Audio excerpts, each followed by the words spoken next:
A man in a white uniform walks, delivering a speech to a group of people. He asks for everyone's attention. He explains that in a few days, Princess Wei Wei will arrive at Outpost 11361 to assume her position as station chief. He explains that, according to imperial law, all 14,000 individuals present at the station will become citizens under the command of Princess Wei Wei. He emphasizes the importance of the occasion, stating that becoming a citizen directly linked to the royal family is a rare opportunity, even throughout the Galactic Federation. A hand rises from the crowd, interrupting the officer's speech. Visibly annoyed, he turns to the crowd and asks who interrupted him. A young man in a blue uniform, with his hand still raised, introduces himself as Wang Xiaofeng, senior mechanical engineer in the weapons engineering department. The man approaches Wang Xiaofeng and stares him down. He questions how a dwarf ended up at the outpost. Wang Xiaofeng stands at attention and reports to the officer, stating that he is 180 meters tall and that, on Earth, this is not considered short. The man, incredulous, asks what an Earthling has to report. Wang Xiaofeng, somewhat timidly, reports that the outpost's ammunition reserves are critically low and that to ensure Princess Wei Wei's safety during her appointment, big mistake,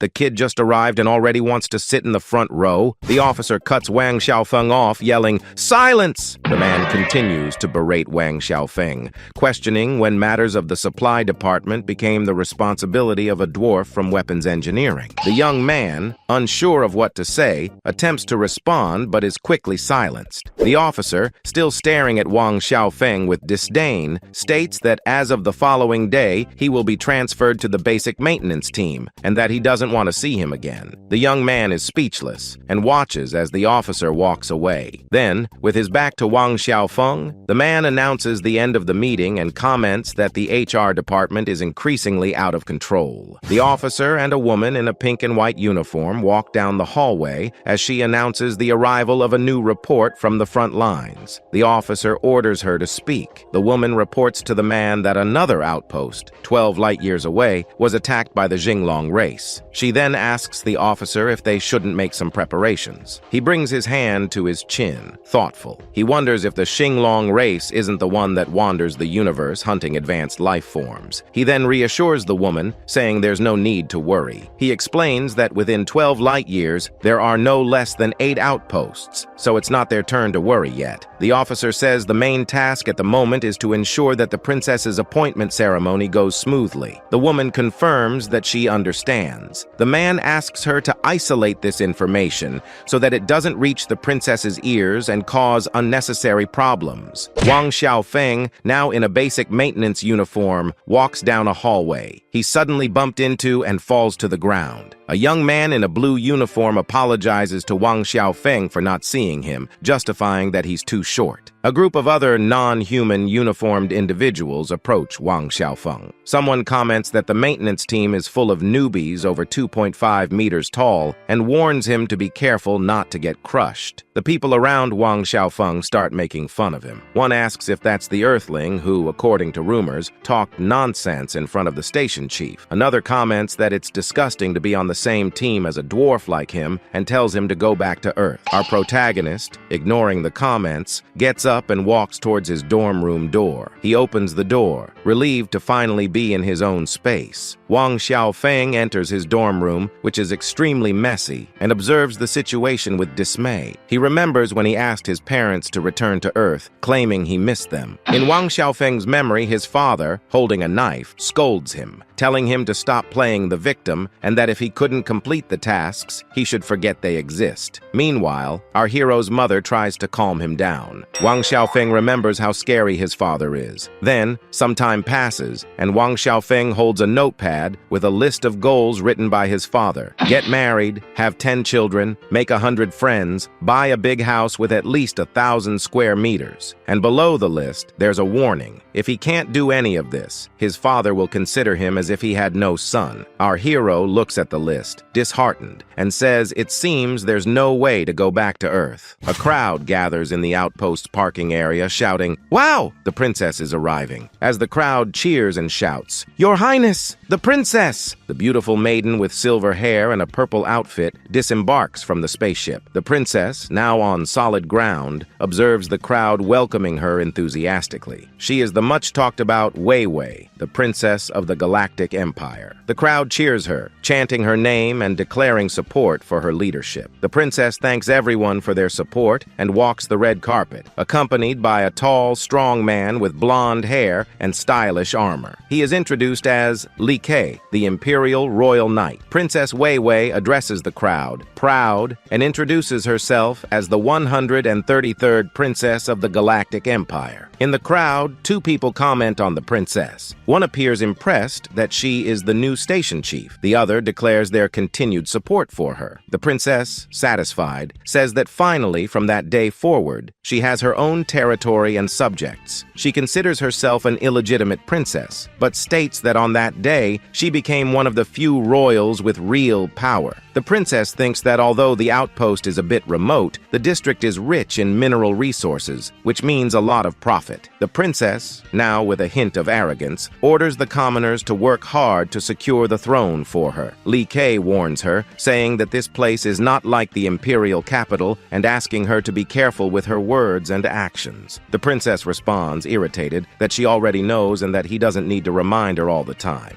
And well, she can't maintain that aura for long as she trips over something on the floor and falls. Sorry, but I laughed out loud here. Li Kei kneels beside Princess Wei Wei and asks if she's all right. She worries if anyone witnessed the fall. The princess groans in pain, complaining that it hurts a lot. She gets up, leaning on her knees, and asks who the idiot was who left that garbage in the hallway. Li Kei says that if he's not mistaken, the culprit behind the princess's fall must be that guy. He observes Wang Xiaofeng, who has his back turned, putting tools away in a locker. Princess Wei Wei, still irritated by the fall, complains that the outpost should be filled with elites and questions if that guy is also a member of the outpost. Li Kei observes Wang Xiaofeng and says that, judging by his stature, he must be a primitive earthling. Princess Wei Wei approaches Wang Xiaofeng and calls him Shorty, asking for his name. Wang Xiaofeng, holding a tool in his hand, turns to Princess Wei Wei and asks if she needs anything. Princess Wei Wei looks Wang Xiaofeng up and down and is enchanted by our protagonist's beauty. She points to a backpack on the floor and asks Wang Xiaofeng if it's his. He confirms. Princess Wei Wei approaches Wang Xiaofeng and accuses him of making her trip. She demands to know how he will compensate her. Our protagonist panics and apologizes, stating that it wasn't his intention. The princess places her index finger on Wang Xiaofeng's cheek with a mischievous expression and says that, of course, she can consider forgiving him if he shows some sincerity. Wang Xiaofeng, confused, asks what she means by sincerity. Understanding the situation, he asks the princess to wait a moment. Princess Wei Wei crosses her arms and observes Wang Xiaofeng's attitude. She thinks, smiling, that using her position to ask for favors is a trick that never fails. Then, he stands up and hands the princess a card, asking her to accept it. The princess takes the card and asks what it is. Our hero, with his eyes closed and hands clasped together, explains that it's a voucher for the second cafeteria and that it can be exchanged for a luxurious seafood buffet. He reveals that he has been saving that voucher for a long time and hasn't had the courage to use it. Princess Wei Wei stares at him, incredulous, and asks if he's joking with her. She argues that anyone who goes to the outpost must be, at a minimum, from a noble family of some planet and have at least a few hundred star coins. Then, the princess demands 200,000 star coins so they can be even. Wang Xiaofeng, confused, mutters, "Money?" He explains that he passed his exams and that all his money went to paying off student loans. He sadly laments that he only has 200 star coins left. The princess princess, shocked, wonders how anyone can be so poor. "Come on, my lady. No need to humiliate him too, right?" Two people in the distance observe the scene and recognize Princess Wei Wei, praising her beauty. Li Kei warns Princess Wei Wei that it's not good for their reputation to start intimidating station staff. She replies loudly, stating that she already knows. Princess Wei Wei smiles and tells Wang Xiaofeng that she was just messing with him. She praises him, saying it's impressive that someone so young has become a mechanical engineer. Wang Xiaofeng, relieved, admits that the joke scared him. The princess, still smiling, declares that from that day forward, they are friends and says goodbye, claiming she still has things to do. She tells Wang Xiaofeng that if he needs anything, he can contact her anytime. He happily agrees. As she walks away, our hero comments that the princess is very kind. A group of people glare at Wang Xiaofeng angrily. Two women berate him. One says that the princess is a royal noble with a life expectancy of over 1,000 years, and that there's no way she would associate with a low-class being like him. The other says he needs to learn what self-awareness is. Our hero cowers, ashamed, as the crowd continues to glare at him with disdain. "Bro,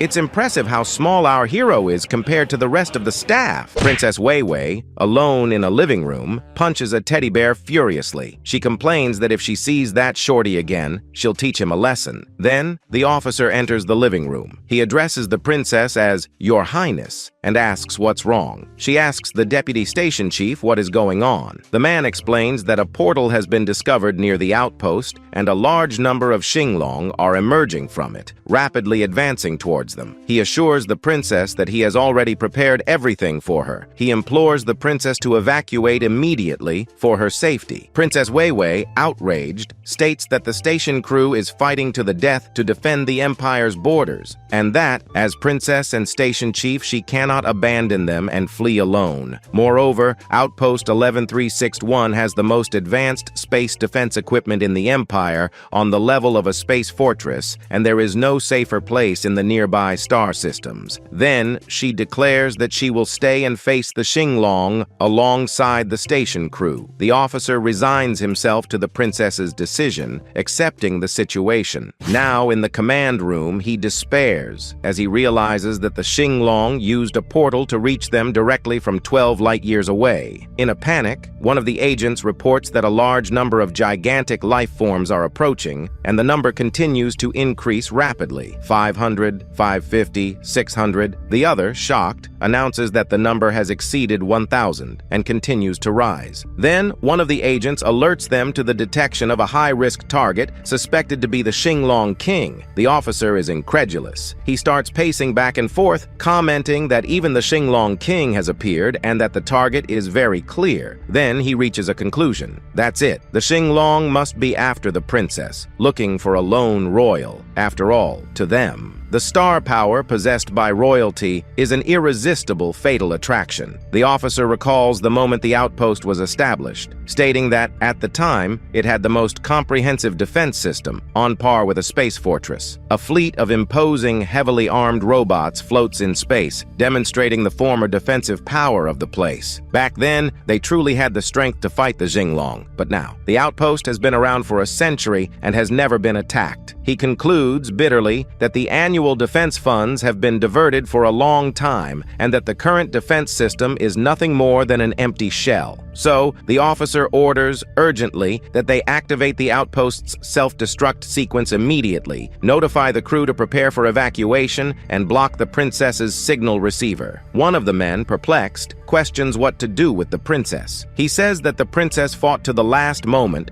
to protect the station staff while they evacuated and perished along with the outpost. He justifies his actions by saying that since the Xinglong are after the princess's life, he cannot be blamed. The officer continues his speech, cynical, saying that they shouldn't forget that everyone there has a share in the diverted funds. He explains that, in the worst-case scenario, if just an illegitimate princess dies, he will be demoted, but if the embezzlement is discovered, they will all spend their lives in prison. Then he asks them to choose for themselves. One of the agents confirms the order. He reports that the station crew has been notified to evacuate immediately. Then the other agent coldly confirms that the self-destruct device will be activated in 1 hour. A horde of Xinglong of various shapes and sizes flies towards the outpost in a nearby star system. Amidst the Xinglong horde, the king, with blue armor and red details, stands out for his imposing posture. He has a humanoid body, black dragon wings, a horn atop his head, and a menacing gaze. Disaster level, Xinglong King, star space monster, weight, 89,000 tons. Then, the clash finally begins. Li Kei, piloting a fighter ship, orders the soldiers to prepare as they cannot let those disgusting reptiles get close to the outpost. A squadron of armed robots flies in formation through space. The robotic soldiers respond in unison. "Yes, sir!" The Xinglong King senses an incredibly delicious aroma coming from the outpost. The king launches himself towards the outpost, hitting and destroying several combat robots from the enemy fleet. The soldiers around Li Kei shout, "Run!" while others call for help as they watch the Xinglong King approach. Li Kei, furious, questions what the soldiers are doing standing there, reminding them that this is the Xinglong King, and orders them to quickly set up a line of fire. One soldier desperately reports that the weapons have no ammunition. He reports that the reserve magazines are also empty, that the combat suits are not equipped with tactical knives. Li Kei complains that the outpost has no decent weapons. He wonders how this mission is any different from a suicide mission. Then, in his mind, he questions if the deputy chief arranged for the princess to leave earlier, concluding that he knew everything all along. Combat robots fight the Xinglong in an unequal battle. One of them warns, panicked, that the princess is in danger. The Xinglong King observes the fleet of robots attacking him and scoffs at the humans, calling them space junk. He wonders where the Chosen One could be hiding. Observing the outpost in the distance, the Xinglong King concludes that they are hiding there. Inside the ship, Li Kei watches the monitors and receives an alert that a life form with high energy is approaching. The king is coming. Li Kei curses, frustrated, and orders them to prepare for emergency evacuation. The Xinglong King invades the outpost, destroying a robot in his path, and orders them to get out of his way. A message on the outpost's communication system announces that the location is about to self-destruct and asks everyone to evacuate in an orderly fashion. Soldiers run in panic through the outpost as explosions erupt around them. Li Kei runs alongside Princess Wei Wei, guiding her towards the escape pod and warning her that it's about to be launched. Then they look out the window, and well, the escape pod is already leaving the location. Princess Wei Wei and Li Kei, shocked, watch their only means of escape fly away. Still inside the station, Li Kei is furious. He curses the deputy chief, calling him despicable for wanting them to die alongside the Xinglong. Princess Wei Wei asks what they should do. She holds Li Kei's shoulder in panic and asks him to think of something quickly. Li Kei, distraught,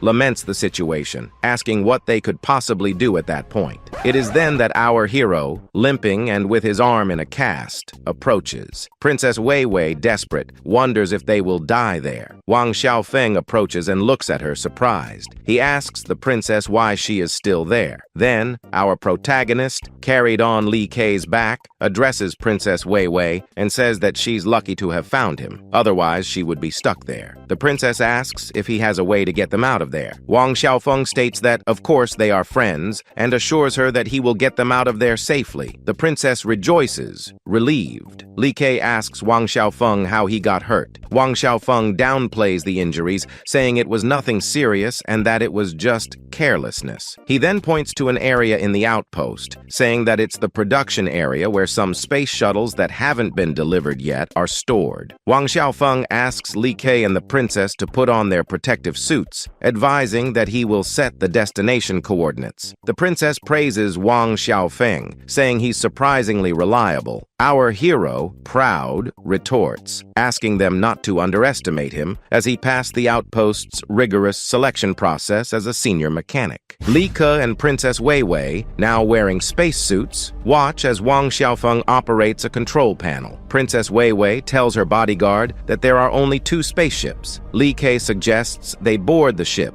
but the princess hesitates. Li Ke argues with the princess that they are royalty and nobility, and that compared to a primitive from a planet like Earth, they have much longer lifespans. He says that if she feels guilty about Wang Xiaofeng, they can always compensate his family later. Wang Xiaofeng, with his arm in a cast and using crutches, apologizes for the delay and invites them to proceed. Man, I'm going to cry. You guys aren't going to do this to him, right?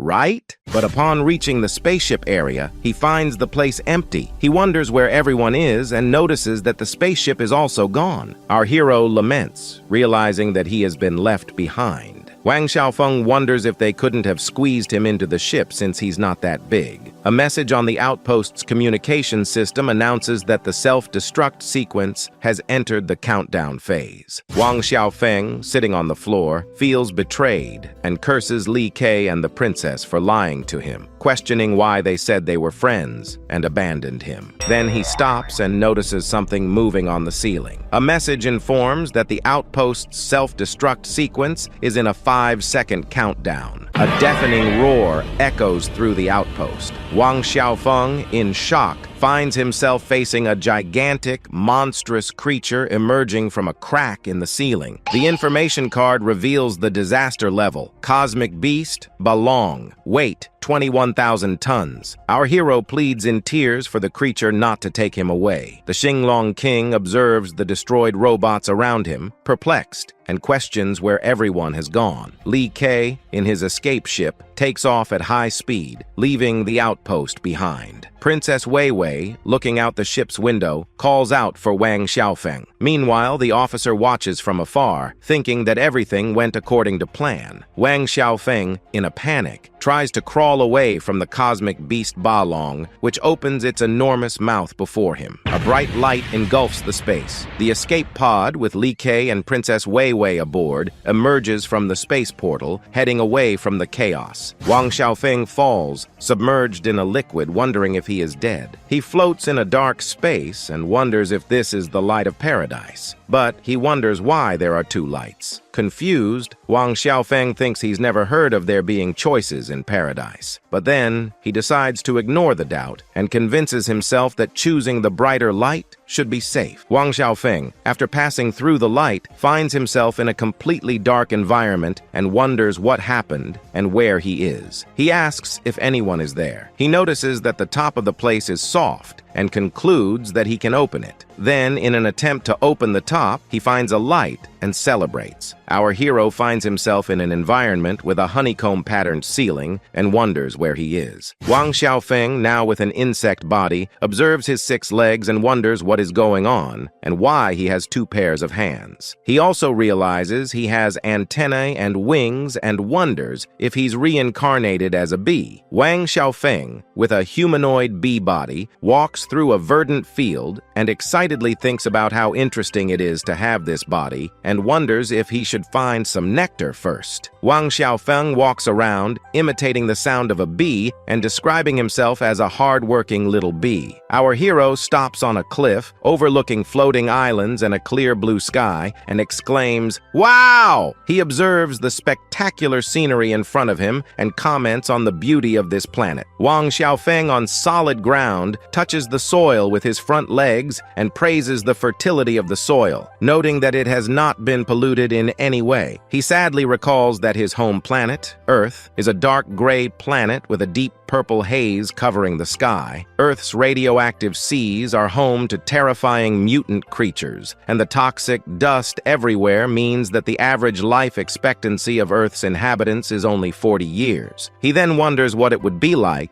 if Earth were like this place.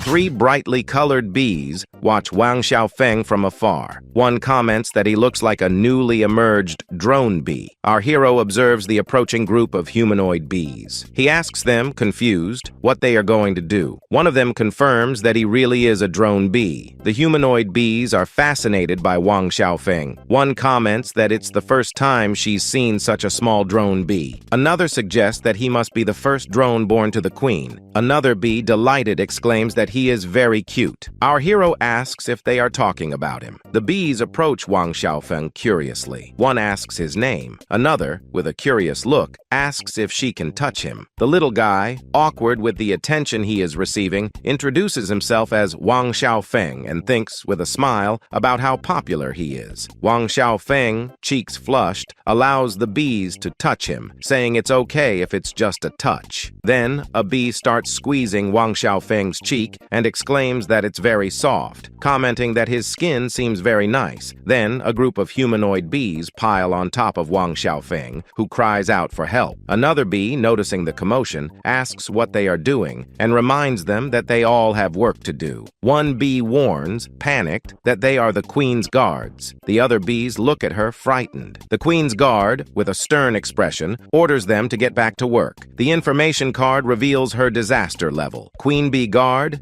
Bee Li, weight 9,000 tons. The bees who were on top of Wang Xiaofeng get up and respond, "Yes," as they run to continue their work. Meanwhile, our poor hero lies on the ground trying to figure out what just happened. Bee Li comments on how that was a problem. Our protagonist, relieved, says he thought he was going to die. Bee Li looks at Wang Xiaofeng and asks if he's the newly emerged drone bee. She takes flight and orders Wang Xiaofeng to follow her, saying she will take him to see the queen. Wang Xiaofeng, surprised by the order, watches Bee Li fly away. Looking at his wings, he says he hasn't tried flying yet. Then, with great difficulty, he tries to flap his wings. Our hero finally launches himself into the air and exclaims excitedly as he flies completely clumsily. But wait, a poor guy's joy is short-lived. The poor thing crashes into a tree branch. Meanwhile, the other bees laugh at the situation. One comments on his recklessness, flying so uncontrollably for the first time, and says she doesn't understand why he's so excited. Another bee laughs, finding the situation funny, and comments that it's not surprising, as everyone has a first time. Then, some time passes, and the bees arrive at a huge honeycomb-shaped structure on top of a giant tree. Our hero asks if this is where the queen lives. Wang Xiaofeng eyes the structure with suspicion and comments that something feels wrong.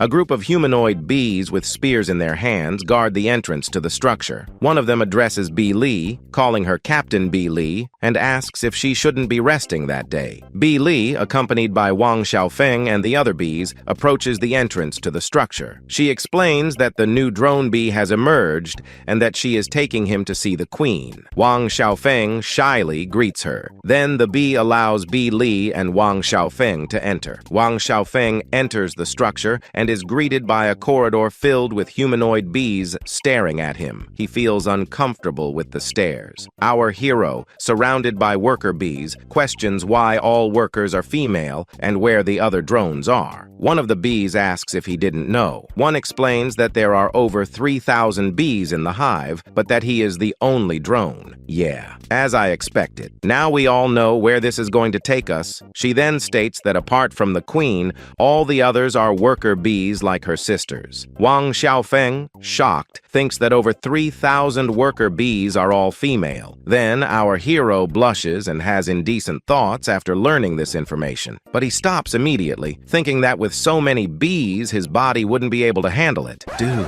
if it's what I'm thinking, this is going to be the biggest harem I've ever seen in my life. The red-haired worker bee, with a sly smile, asks Wang Xiaofeng why he's so happy as she strokes his head. The purple-haired worker bee asks Wang Xiaofeng if he's thinking of courting the sisters. Bee Mang Mang, the purple-haired bee, and Bee Man Man, the redhead, watch our hero with sly smiles. One of them comments, laughing, that he has some ambition. Our poor protagonist asks them innocently if that's not allowed. Then she explains that although worker bees are also female, only the queen has reproductive capacity. The other states that due to bloodline reasons, Wang Xiaofeng can only reproduce with the queens of other hives and only once a year. Then, Bee Li announces that straight ahead is the queen's chamber and asks everyone to be quiet. She kneels before the entrance to the queen's chamber and formally greets her, calling her Your Majesty. The queen asks Bee Li what is going on. Bee Li bows before the queen and explains that not long ago, the queen's drone bee emerged, and she brought him to meet her. The queen looks at Wang Xiaofeng and thanks Bee Li for her hard work. Our hero, enchanted, observes the queen and says that she is very very beautiful. He wonders if this would be his mother in this world and is startled by her size. The queen, Bi Huang, looks at Wang Xiaofeng curiously and asks what is wrong. Wang Xiaofeng, enchanted, exclaims that the queen is beautiful. Bi Li scolds him, saying that he should address her as Queen Bi, and questions him if the larvae didn't teach him the rules. She orders him to kneel immediately.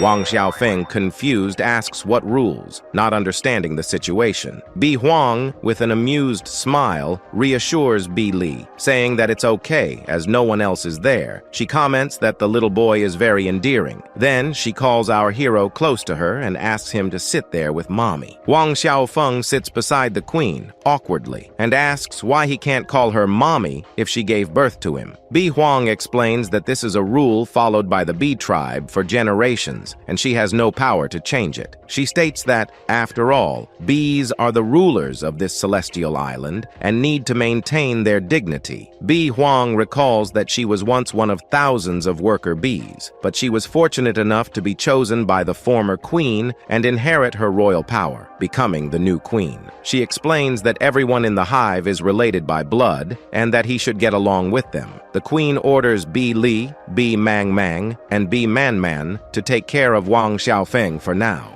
The three bees bow before the queen and confirm the order. Bi Li bows to the queen and assures her that they will train him to be an excellent drone. The queen states that Bi Li is the most capable worker bee and the only one with 2-star strength, and suggests that Wang Xiaofeng learn from her. Our hero agrees, calling the queen Mother Queen. Now, in the residential area of the Celestial Island, various humanoid insects live in harmony. A giant dragonfly moves carrying a wooden crate. Bi Li explains to Wang Xiaofeng that this is the residential area of the Celestial Island, and that all the tribes under the administration of the Bee tribe live here. She states that thanks to their protection, it has become the safest place on the entire Celestial Island. Bi Li points to the hive's residential area just ahead. She warns Wang Xiaofeng that he is still at level 0 and that until he reaches 1 star, he should not leave this place. The outside is an extremely dangerous wilderness, inhabited by wild tribes who follow the law of the jungle. Our hero, apprehensive, promises to remember. Bi Li points to a small honeycomb-shaped house and says that will be Wang Xiaofeng's room from now on. She advises that she will provide food and water regularly. Bi Li orders Bi Mang and Bi Man to deliver that thing to our hero. Bi Mang and Bi Man approach Wang Xiaofeng, carrying a cage with a furry, sleeping creature inside. Wang Xiaofeng, looking at the cage, asks what it is and if it is a pet. The bee explains that it's food and asks him to take it, assuring him that it's very nutritious and quite precious. Wang Xiaofeng, confused, asks the bees why they eat insects if they are also insects. The bees look at Wang Xiaofeng, all disappointed, and Bi Li comments that the guys in the breeding department are getting more and more ridiculous. Then, she corrects him, stating that they are actually wasps. "Wasps?" exclaims our hero. "Disaster level native monster. Wasp beast. Weight 3,000 tons. Wang Xiaofeng says no wonder the hive seems so strange. Bi Li, Bi Mang, and Bi Man say goodbye to our hero, saying that they live next door and that he can look for them if he needs anything.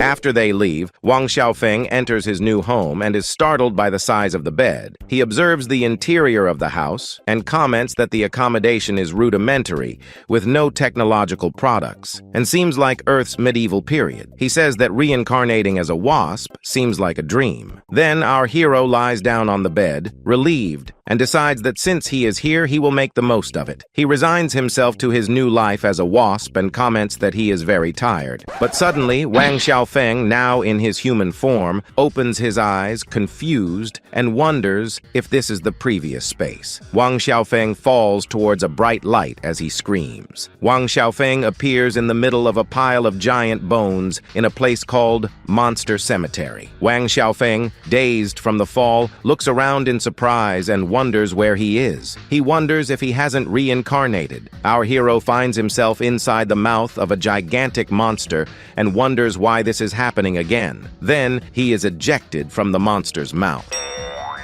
Wang Xiaofeng, sitting on the ground, analyzes his injuries. He says his left arm has been ripped off, and that fortunately, the spacesuit has emergency bleeding control, but he still needs to disinfect it urgently. He observes the wound on his left leg and thinks he also has an open wound. Wang Xiaofeng, crawling across the floor, calls out for Mr. Fire! He, with difficulty, picks up a container of water and runs towards a small campfire, celebrating his success. He blows on the fire to increase the flames. Wang Xiaofeng places a piece of wood on the fire and decides to boil the bandages for disinfection. Then, he begins to stir the boiling water with a stick, saying that in an environment without medicine, this is the only way to stop the bleeding and disinfect. Then, our hero, screaming in pain, squeezes the wound with the hot stick, causing him to momentarily faint. And well, some time passes, and Wang Xiaofeng, now on his feet, observing the countless monster corpses around him, deduces that the entire valley is full of them, and they all died in the last explosion. He wonders if it was just because of the smell that this giant monster survived the divine explosion. But then our hero looks back and wonders why it's dark. And well, a giant shadow of a monster was approaching.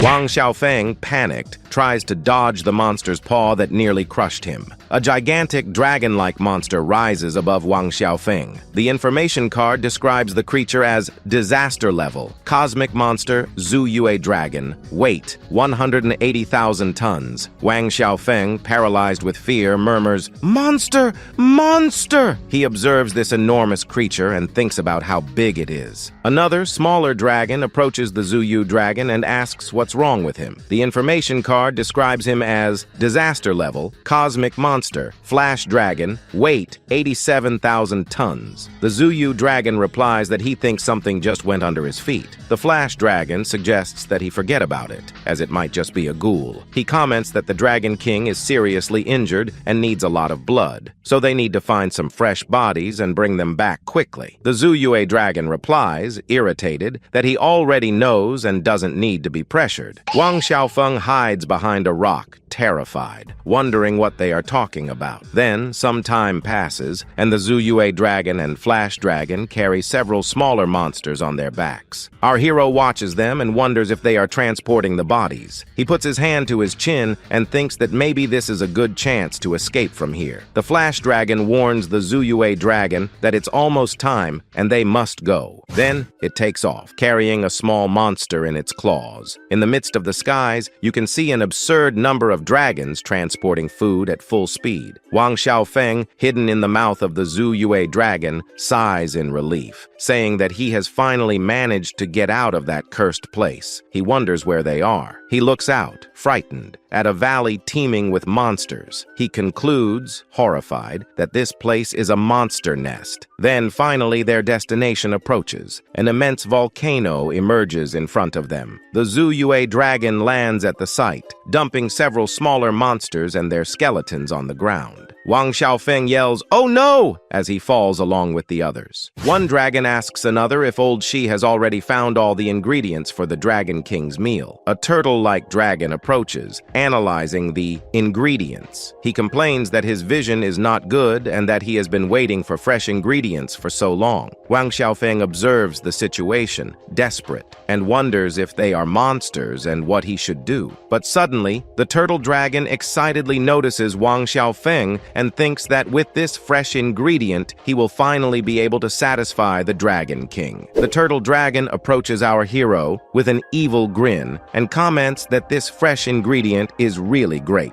But in reality, the giant turtle wasn't aiming for our protagonist, but for the dinosaur he was hiding behind. So, our hero, who almost had a heart attack, watches as the giant turtle takes the ingredient to the cauldron. Wang Xiaofeng takes the opportunity to run away, saying that the old man must have really bad eyesight not to have seen him. Then the big turtle with a giant cleaver prepares the food, saying, "With these ingredients it should be ready after boiling for a few more minutes." Wang Xiaofeng hides behind a creature's leg, relieved to be finally safe. The smaller monsters look at Wang Xiaofeng with surprise and curiosity. One of them points at him and yells in surprise that it is a human. The smaller monsters observe our hero, scared and confused. One of them wonders what a human would be doing here. Another comments that he looks delicious. A blue monster with horns, holding a cup, is startled and asks why there is a human here. One of the monsters warns that Wang Xiaofeng is running and orders the others to catch him. Our hero, in a panic, runs away from there. Then, a group of monsters chases Wang Xiaofeng, while someone orders them not to let him escape, yelling to crush and eat him. Wang Xiaofeng despairs,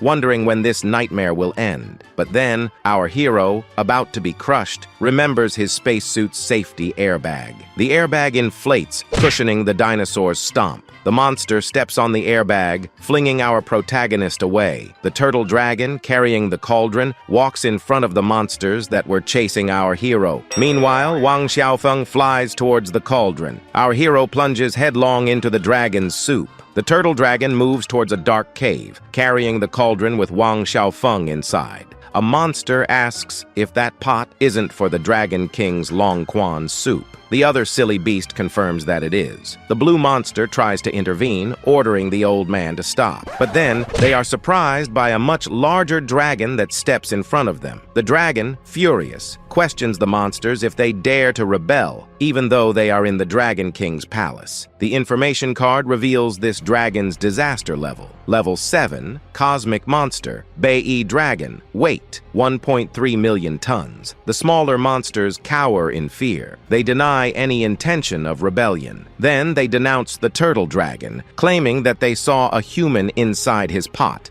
The Bai dragon roars furiously and scoffs at the presence of a mere human. Then it crushes one of the monsters with its paw and threatens him, ordering him not to repeat it. One of the monsters points to the poor, flattened fire dragon on the ground and asks if it is dead. The Bai dragon, chasing the other little monsters, orders them all to leave. The smaller monsters back away, obeying the Bai dragon's order. Then the big guy looks into the cave, saying, "King." We then return to the battle that left the Dragon King massacred. The Bai dragon questions the Dragon King, who is seriously injured and lying on space debris, about how he allowed an explosion to hit him, being so powerful. The Dragon King says that if it weren't for that carelessness, he would never have had the chance to seize that unique opportunity. The Dragon King recalls that 300 years have passed, and during that time, there has been no progress in his power. He says the opportunity for a breakthrough is right there in front of him. The Dragon King, observing the unconscious Princess Weiwei inside the escape pod, says that all he has to do is absorb her star power. The Dragon King says that while he recovers, no one should approach him, for in his weakened state, they could easily steal his power. The Bai dragon vows to protect the Dragon King with his life. Now in the present, the turtle dragon pours the contents of the cauldron, including Wang Xiaofeng, into a gigantic organic container, resembling a womb. The Dragon King, his body cut in half, lies inside the container. Wang Xiaofeng calls for help as he floats inside the viscous, reddish liquid. The turtle dragon, observing the absorption process, celebrates the end of his work, saying that his old bones can finally rest. Wang Xiaofeng, exhausted, wishes for everything to be destroyed, including his miserable life. Wow.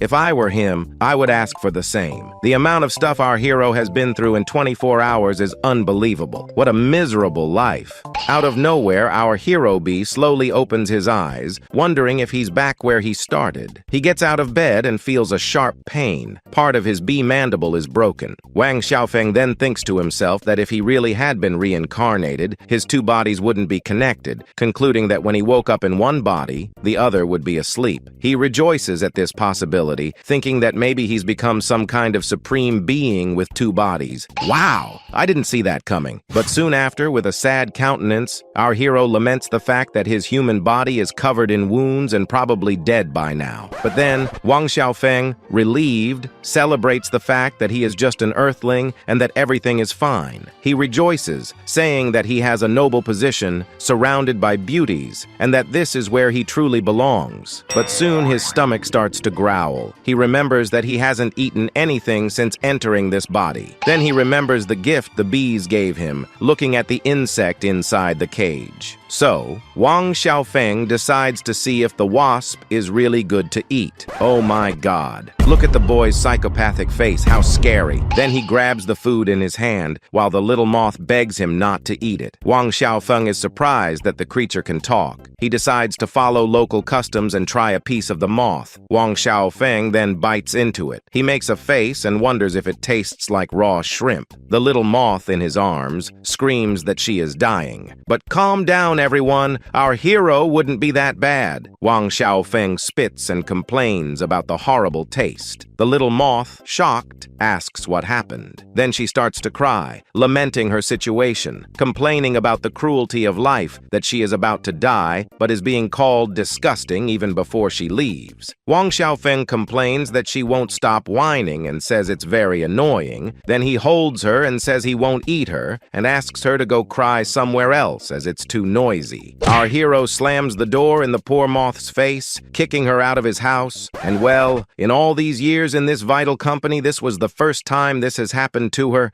The little moth celebrates, relieved, saying she is free. But as I've said a few times, a poor man's joy is short-lived. 2 bees fly overhead, and well, one of them points, saying they saw a moth in front of our protagonist's house. The bee, salivating, comments that the moth looks quite plump. After hearing this, the poor moth, desperate, knocks on our protagonist's door, calling him Big Brother and desperately asking him to open the door. Wang Xiaofeng opens the door and asks why. The moth grabs our hero's leg and says that she is a good guy and asks him to take her home. Wang Xiaofeng refuses the request as he is hungry and needs to eat first. But in the end, he ends up letting her in. Our protagonist asks why she went so far. Then, the moth, completely nervous, says to our hero, "Well, wait, if the Lord Wasp doesn't like to eat meat, how about trying a pollen cake?" Wang Xiaofeng is interested in the pollen cake and asks if she has any at home. The moth confirms and says that her little sister is very good at making pollen cake. Now, outside the residential area, Wang Xiaofeng, hungry, asks if they couldn't just fly out of there. The moth warns that flying would be risky, as the queen's guards might spot them. Then the little insect asks what that strange flower is. Then she remembers and says it's called the twilight flower. The moth, excited, exclaims that the flower is edible and offers a petal to the Lord Wasp, saying that although it's a long walk back to her house, that flower can help satisfy his hunger. Our hero accepts and shoves it all in his mouth. Worried, she asks Wang Xiaofeng how the flower is. He replies that it's sweet and not bad. Wang Xiaofeng, satisfied, says his stomach is feeling better and thanks the little moth. She replies that he is welcome and suggests they continue. Excitedly, she points to a hole in a tree and explains that this is the place where her Lord Wasp can ask her sister to cook. Our hero asks if she gets along with her sister. The little moth, with a smile on her face, replies that she does and that she is the most important treasure to her. So,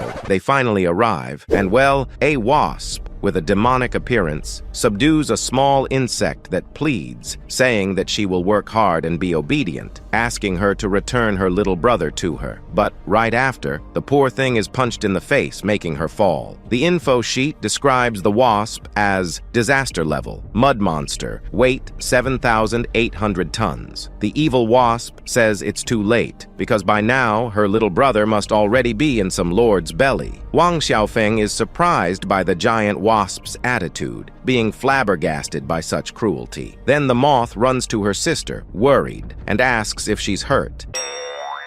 The little moth's sister introduces herself as Xiao Yue. The wasp runs and tells her not to be afraid, that she is safe now. The little moth says this is her house and asks the evil wasp to leave. The giant wasp approaches the creatures and says it's interesting, as she remembers selling her and asks how she survived and got back there. Then the wasp salivates, saying that as food, she should know her place, and that running away from being eaten is a serious crime. She brags about having the right to punish criminals. But calm down, people. You forgot that our protagonist was in the room, right? Wang Xiaofeng orders the giant wasp to stop. He says he brought the little moth with him. Wang Xiaofeng tells the giant wasp that if she has a problem, she should come to him. The giant wasp, shocked, wonders if they are from the Wasp tribe. The moth thanks Wang Xiaofeng and calls him Lord Wasp. Our hero asks her not to be so formal and invites her to just call him Xiaofeng. The giant wasp kneels before Wang Xiaofeng, apologizing and saying that she didn't know they were friends of his. Our hero, confused, wonders why the wasp suddenly knelt. The moth asks him if he doesn't know. She explains that the Wasp tribe is one of the rulers of the Celestial Island, that the Wasp Queen holds the power of the king, and that no insect on the Celestial Island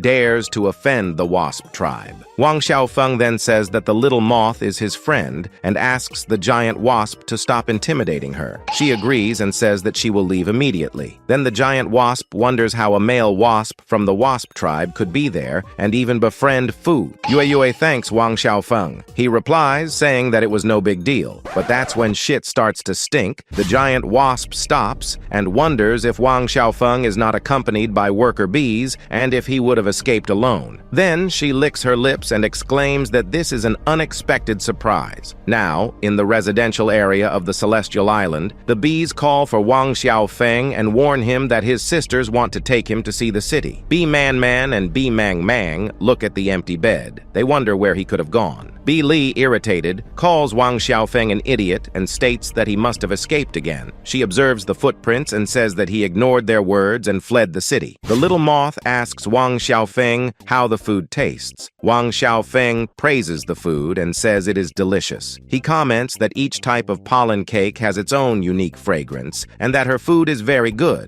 But he tells Yue that the food is a little simple and that if it had some meat, it would be perfect. Yue and Yue are startled to hear Wang Xiaofeng talking about meat, but soon the moth says that Wang Xiaofeng was kind to her and that day, even if she has to cut her own flesh, she will repay his kindness. Yue tries to stop her brother while our hero is paralyzed by this unexpected reaction. Then, our protagonist gets up and takes the spear from the moth's hand. He apologizes and says he didn't mean to cause that misunderstanding. Wang Xiaofeng consoles her and says that he considers her a friend and doesn't want her to get hurt because of him. The poor moth, who had never received any affection in her life, asks him, "Friends?" Then, our hero confirms, excited, saying yes, that they are friends. Oh my god, how cute. Now I want a pet moth. But it's that saying, happiness is ungrateful. It abandons you when you need it most. Come back to me, Brittany. Why did you have to abandon me? Well, I guess it wasn't quite that saying, but you get the point. So the giant wasp enters the house, calling them sentimentalists. Our hero, irritated, asks what she is doing there. She replies that she wanted to invite Lord Wasp to visit the territory of the Mud Wasp tribe. Our hero rudely declines the invitation, saying he doesn't need theirs. The giant wasp threatens Wang Xiaofeng and says that if he doesn't accept the invitation, don't blame her for using force. Then she orders Horned Beetle to fetch Lord Wasp and bring him back to them. The Horned Beetle confirms the order. Disaster level, native monster, Horned Beetle beast, weight 13,000 tons. Wang Xiaofeng reassures Yue and her brother and says that he will take care of the Horned Beetle. The Horned Beetle attacks Wang Xiaofeng. Our hero waits for the attack and boasts of being a master on Earth who can defeat 10 people at the same time. Wang Xiaofeng dodges the Horned Beetle's attack. Then our little bee delivers a powerful blow to the Horned Beetle's belly. He attacks again, this time with a kick, and well, maybe the blow wasn't that strong. The beetle stands still while our hero gives his life to try to deal at least one damage to it. Wang Xiaofeng, confused, asks the beetle if he doesn't feel pain. The Horned Beetle grabs our poor bee by the face. Wang Xiaofeng despairs and begs the Horned Beetle to let him go, saying his head is going to be crushed. Yue and her brother tremble in fear as they see what just happened to our hero. The giant wasp orders the Horned Beetle to take them away. The Horned Beetle confirms the order. Yue asks Wang Xiaofeng if he's okay. The moth panics upon seeing Wang Xiaofeng unconscious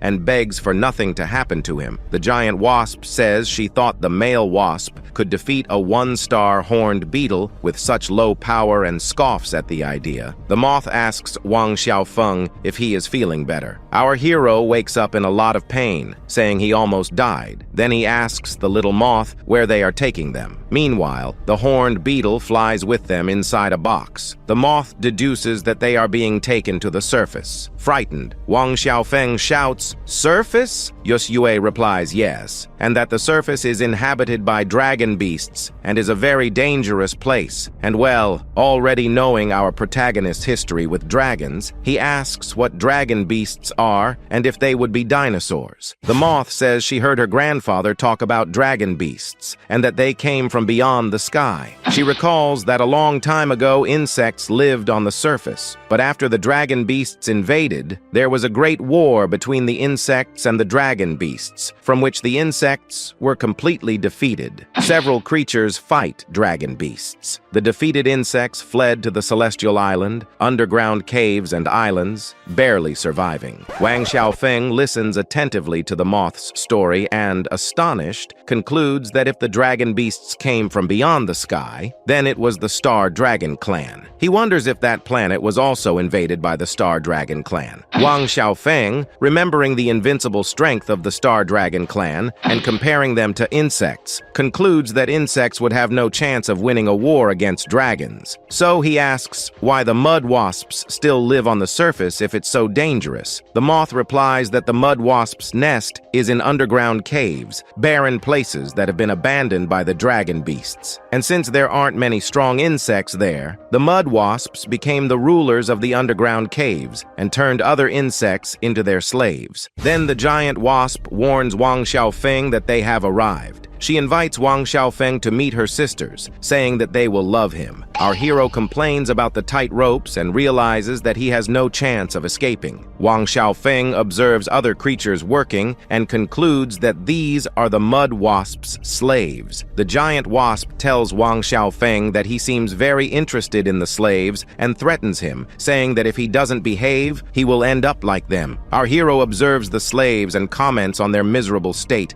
saying they are all covered in wounds. The wasp calls her sisters to show them what she brought. She brags to her sisters, saying that she has captured a male wasp from the wasp tribe. The giant wasp's sisters rejoice. One wasp asks if she's sure she was supposed to bring Wang Xiaofeng there. The giant wasp confirms, saying that he escaped from the celestial island city and that she captured the two moths who knew about it too, so there shouldn't be a problem. Our little worker bee, confused, wonders why there's always a bunch of females around him wherever he goes. Then the wasp starts to caress our hero's cheeks, commenting on his soft, delicate skin and saying that although he is a little young, after a while, he will definitely become a handsome young man. And if they marry him, their tribe might even produce a queen with the power of a king. Wang Xiaofeng is irritated by the wasp's comment. He asks her who would marry her and tells her to stop dreaming. Wow, that one hurt me too. The giant wasp, enraged, scolds Wang Xiaofeng. She says that they, the sisters, have plenty of time to teach him a lesson and that it won't be long before he begs them. The giant wasp drags Wang Xiaofeng through the dark forest and tells him to be quick.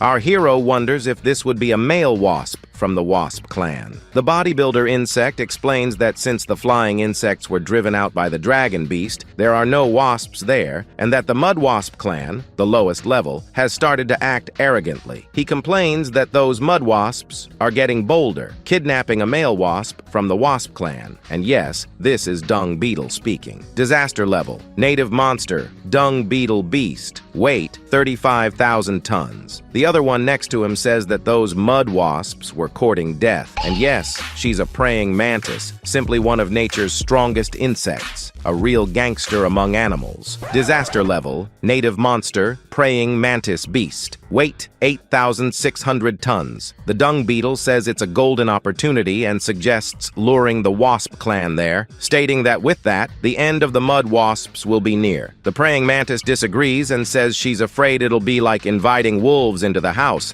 and that if they drive out the mud wasps, they could end up as slaves to the wasps. The dung beetle says he understands the praying mantis mantis's concern, but states that with their strength alone, it is impossible to shake the mud wasp's dominance. She agrees with the beetle. He states that he will judge whether the wasp clan is trustworthy after an investigation. Now back to our hero. The giant wasp throws Wang Xiaofeng to the ground and says that this is the bottom layer of the underground mine and that no one can save him. She orders him to stay there and think carefully, saying that as soon as he understands, his sister will get him out of there. Wang Xiaofeng curses the giant wasp, calling her an old hag, and says he would never fall for her. Look, the way my testosterone is high these days, I wouldn't turn anything down. But what can you do, right? Meat only falls on a vegan's plate. The giant wasp, enraged, calls our hero a brat. Then she challenges Wang Xiaofeng and says she'll see how long he can keep up the act. Our little bee states that he would rather die than surrender. Yue and the little moth approach, screaming for Wang Xiaofeng. Wang Xiaofeng asks if they are locked up there. Some nearby critters are surprised by their presence and wonder if it's a wasp. The Heracross confirms that it really is a wasp, and the other creatures comment on how rare it is to see a wasp there. Wang Xiaofeng asks the little moth who those creatures are. The little moth explains that they are all residents of the underground mine. Then she waves her arms, saying they're her friends she met there. The giant happy caterpillar introduces herself as Mao Mao. The Heracross, a little shy, introduces himself as Stinkbug.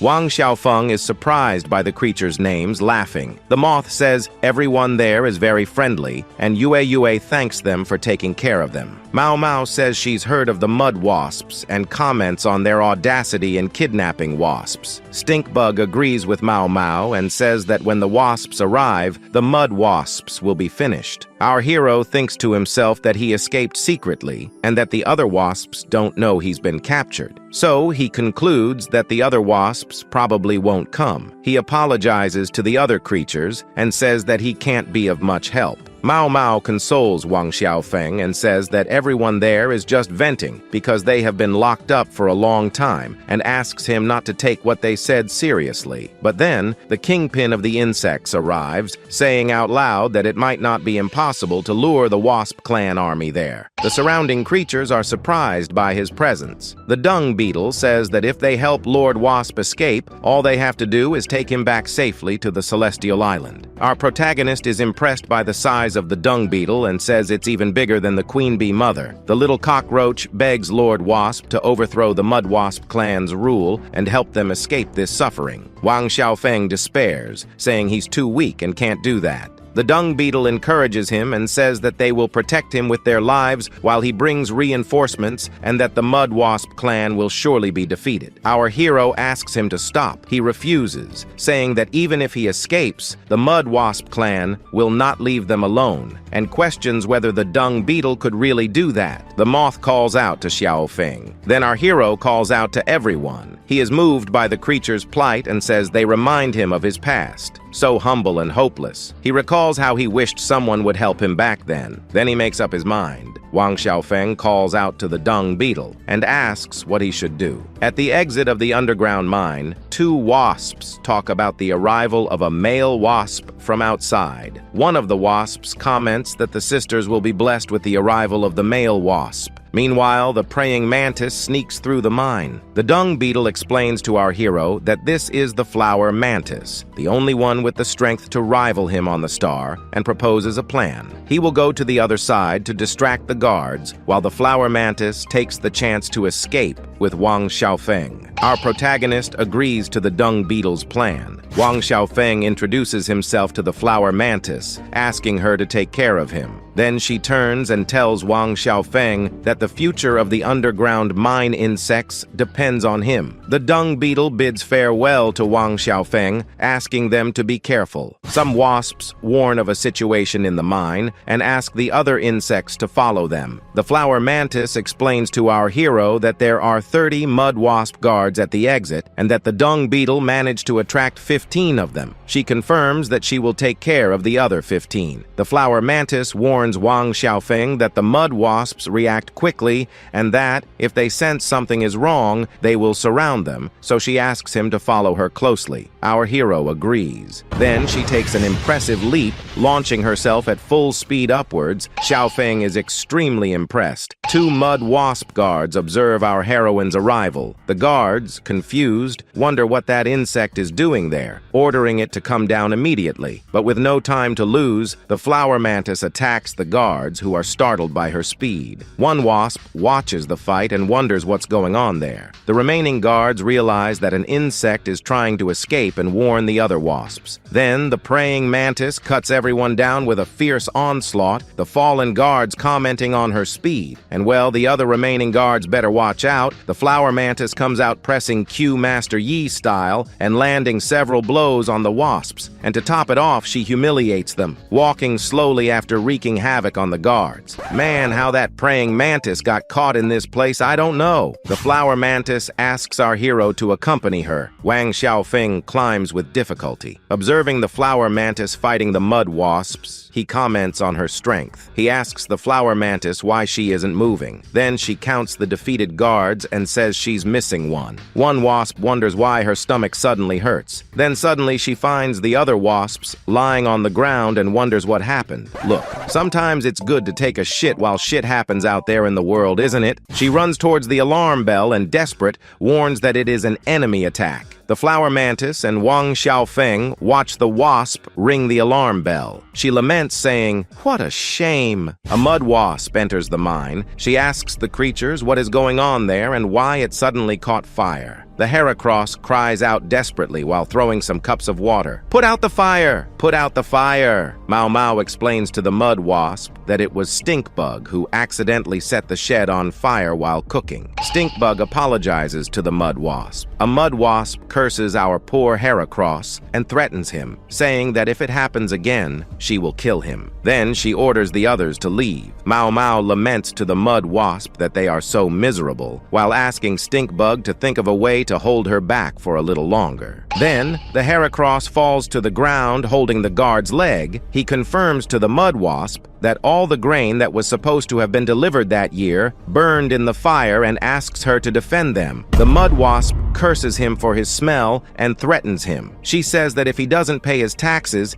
he will be food for the mud wasp larvae. Then, out of nowhere, the mud wasps watch in fear at the sound of the bell. A wasp warns the others that there is a situation at the underground exit and asks them to follow her back. Mao Mao tries to call the guards back, while Heracross asks them how they can be so cruel. Mao Mao apologizes to the dung beetle and says that they couldn't stop them. The dung beetle reassures them and says there's no need to blame him, that the bell is the ultimate alert signal, and that they wouldn't dare stay there. Stinkbug wonders what the maximum alert signal means. The beetle concludes that, if nothing unexpected happens, Lord Wasp and the flower mantis have already been discovered. Stinkbug laments, not believing what happened. The big guy apologizes to the other creatures and says that the secret escape plan failed, saying that he and the flower mantis will have to face the mud wasps head-on. Mao Mao is concerned about the plan and says that there are only 2 of them, while the mud wasp clan has at least 100 members, in addition to the insects that have allied with them. The dung beetle perks up and says that this is a once-in-a-lifetime opportunity, both for Lord Wasp, who has earned his trust, and for the sake of his descendants, so that they will never be enslaved. Our hero commits and says that even if it costs him his life, he will not hesitate. What a man! What a man, guys! The moth asks the dung beetle to wait a moment. The dung beetle asks what happened. She asks to go with him, saying that Wang Xiaofeng is her friend too, and she wants to help.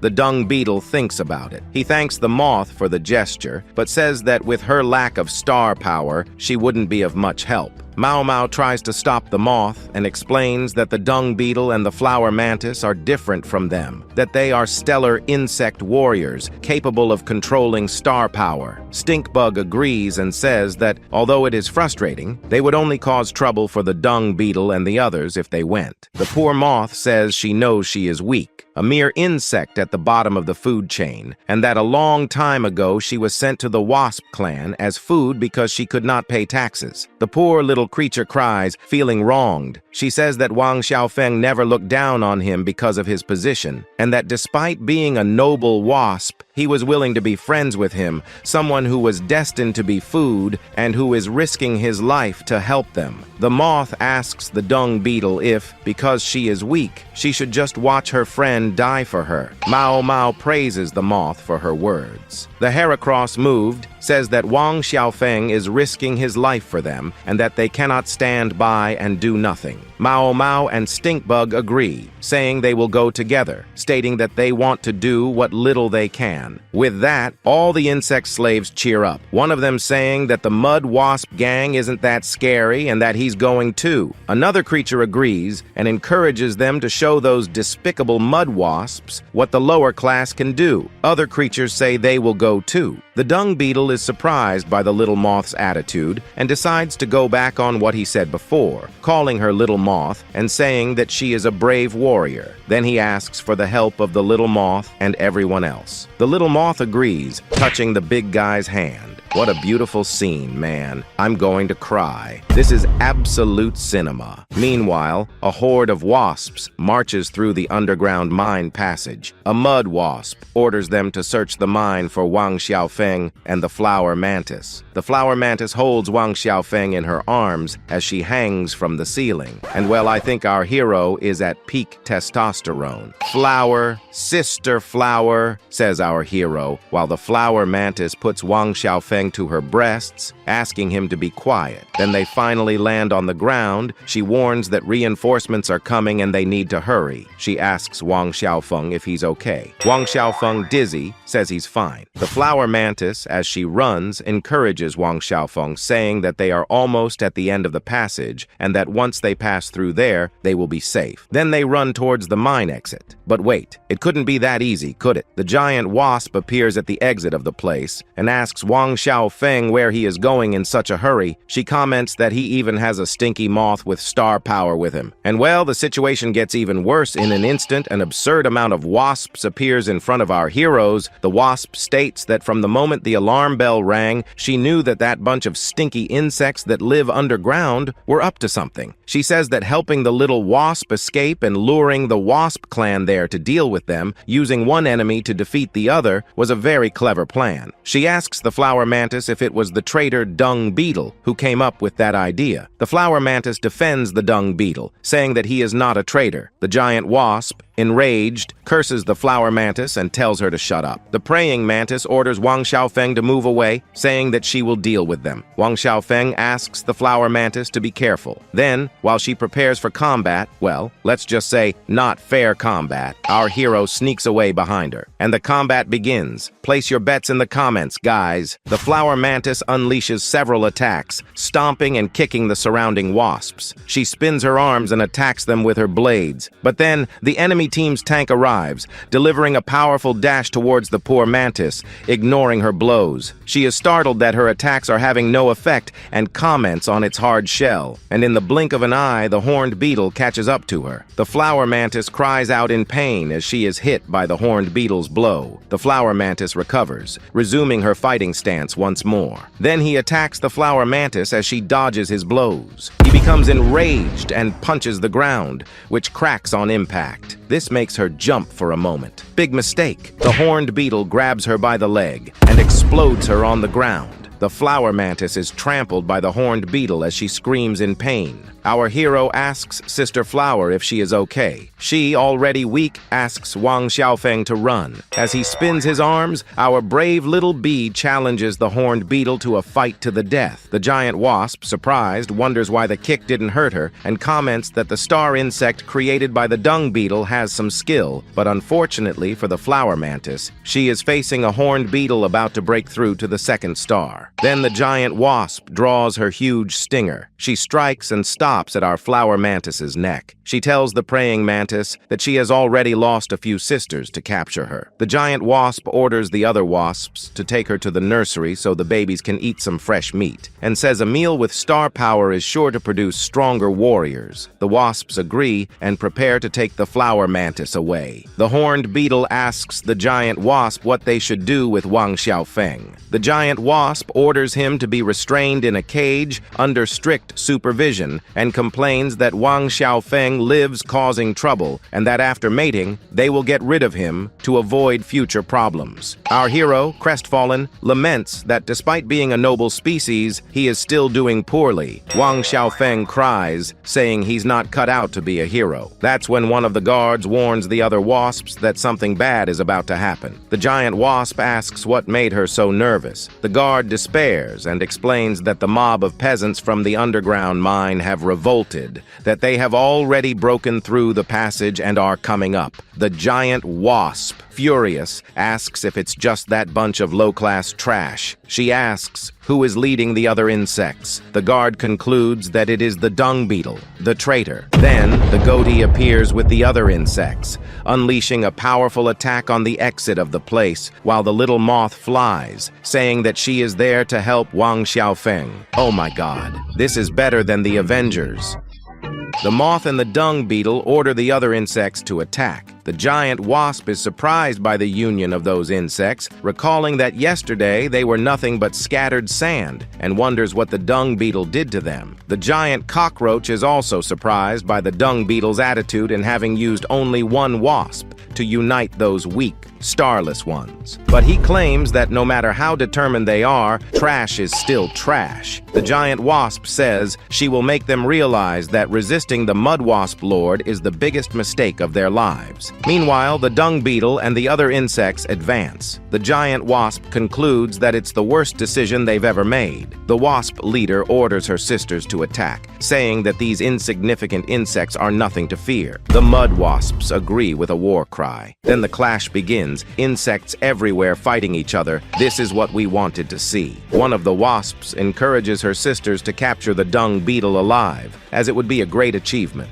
But hold on, this beetle is tough. The frontline wasps comment on his immense size. The dung beetle yells for them to get out of the way as he delivers a powerful blow that throws some insects away. He orders the stag beetle to release Wang Xiaofeng. The stag beetle asks the dung beetle if he finally dared to show up, calling him the former captain of the mud wasp guard. The dung beetle tells him to forget about the past and comments that his strength as current captain is still stuck at 1 star and says he can't level up just by capturing kids. Let's go, everyone! A big CGI fight is about to go down. The stag beetle, laughing, says that he finally pissed him off, releasing our worker bee and going into battle. He boasts and challenges him, saying that he will see if he still deserves the title of the strongest in the underground mine. The dung beetle yells for Wang Xiaofeng to run away. Wang Xiaofeng, terrified, runs while thanking the dung beetle. Our hero, taking advantage of the distraction caused by the dung beetle, asks his mantis sister to seize the chance and escape, but soon realizes she is seriously injured. She laments, saying it's her end. Our protagonist is shocked by the answer. She apologizes to Wang Xiaofeng and says that from now on, he will have to go alone. The flower mantis asks Wang Xiaofeng to move on. She laments, saying she is really useless and that she took responsibility for protecting them, but is now paralyzed and unable to move. She says that she lost her parents when she was young and grew up eating scraps from everyone in the underground mine. She regrets that they were forced to risk their lives hanging by a thread because of her carelessness and her oath to protect them. But our hero comforts her and says she did an amazing job. Wang Xiaofeng swears that he will protect everyone in the underground mine. Then the giant wasp appears and laughs at the insects and comments that the weaklings really like to huddle together. She orders Wang Xiaofeng and the others to come back with her quietly and threatens them, saying that if they don't, they shouldn't blame her for being ruthless. Meanwhile, the little moth and her sister fly towards the giant wasp at full speed, yelling for her not to hurt Wang Xiaofeng. Then, the two of them, with only one attack power, grab the giant wasp, covering her vision. The giant wasp gets irritated with the moth and curses her, asking how dare food challenge her. The brave moth becomes desperate and asks Wang Xiaofeng to run away. Our hero watches the actions of his little friends, moved. Then he takes flight, while the moth asks him not to worry about them and tells him to just focus on escaping. The giant wasp gets annoyed and orders them to get down from there and not touch her face. Now we go back to the big boys fight. The dung beetle asks the stag beetle what's wrong, as he delivers a powerful blow to his face. He asks if that's all the strength he has behind his competitive nature. The stag beetle asks the dung beetle if he has no sense of loyalty, since the mud wasp lord worked so hard for him to evolve to 2 stars. The stag beetle tries to hit the dung beetle, but soon our monster stops him with a simple hand raise. The dung beetle asks what he knows about loyalty, since he secretly killed all of his relatives to turn him into a heartless killing machine, and if that showed any loyalty. The wretch says their sacrifice was necessary. He despairs and laments that the difference in strength between them is so great, even with just 1 star difference. And, well, Cristiano Ronaldo is his name. With a majestic volley, our hero throws the insect away. He tells the stag beetle that he is still stubborn and challenges him to a fight, saying that he will teach him a lesson on behalf of his family. The giant wasp notices Wang Xiaofeng's escape and orders the stag beetle to stop fighting and go after him. She despairs and implores them to catch him, otherwise they will all be doomed. The stag beetle, staggering, feels his body falling apart and wonders if that's the power of a 2-star insect. The giant wasp scolds him and asks if he is deaf, ordering him to go after Wang Xiaofeng. He gets up with difficulty and confirms the order. The stag beetle confirms the order and takes off. Then the dung beetle watches the loser flee. He gets irritated by his escape and asks where he thinks he's going. Our hero promises to do his best to catch up, but it couldn't be that easy, could it? The giant wasp appears stealthily, attacking him with her immense stinger and orders him to stay there. Then the battle of the highest star monsters begins. The dung beetle, irritated, complains about the wasp's sting and comments that his body is starting to go numb. The other wasps are surprised by the dung beetle's resistance to the poison and wonder how much longer he will last. They surround him and tell the other wasps to welcome the guest. The stag beetle heads towards our protagonist. Then, in the blink of an eye, he arrives flying close to our hero, cursing him and ordering him to stop now. Wang Xiaofeng is surprised at the speed with which the stag beetle caught up to him. The stag beetle threatens Wang Xiaofeng, saying that if he doesn't stop,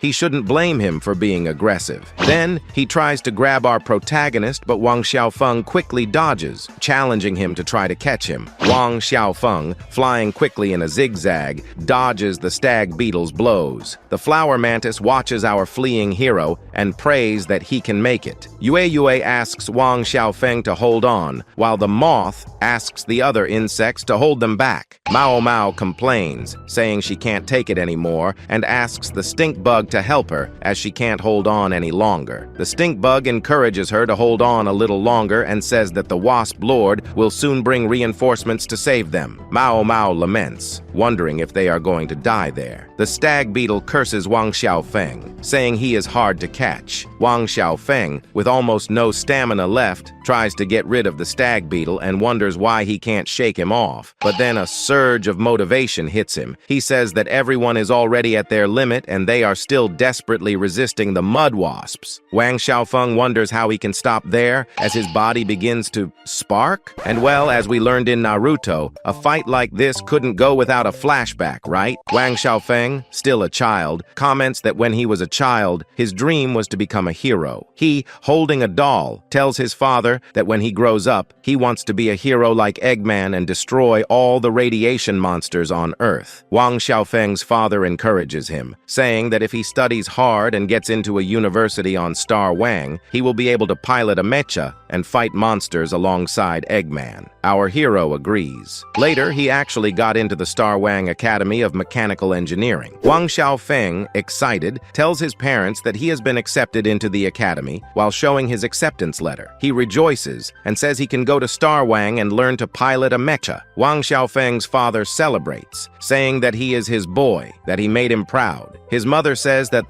night, they will have a big feast to celebrate. However, shortly before leaving, the city where he lived was attacked by monsters, and the interstellar transport system was completely paralyzed. Panicked citizens run through the streets as monsters invade the city. A terrified reporter reports that radiation monsters are invading the city en masse, causing a significant number of casualties. She advises residents to stay in underground shelters and avoid leaving their homes. His parents spent all their savings to secure him a spot on a military starship bound for Star Wong so that he could get to university on time. But Wang Xiaofeng refuses to go to Star Wong and says that he wants to stay on Earth. He tells his parents that they spent all their savings on him and asks how they are going to survive. Wang Xiaofeng's father scolds him, saying that he is an ungrateful brat and that it is none of his business to worry about him. Wang Xiaofeng's father asks if he always wanted to be a hero and orders him to go to Star Wang and learn real skills. The father orders him to take a small notepad and not come home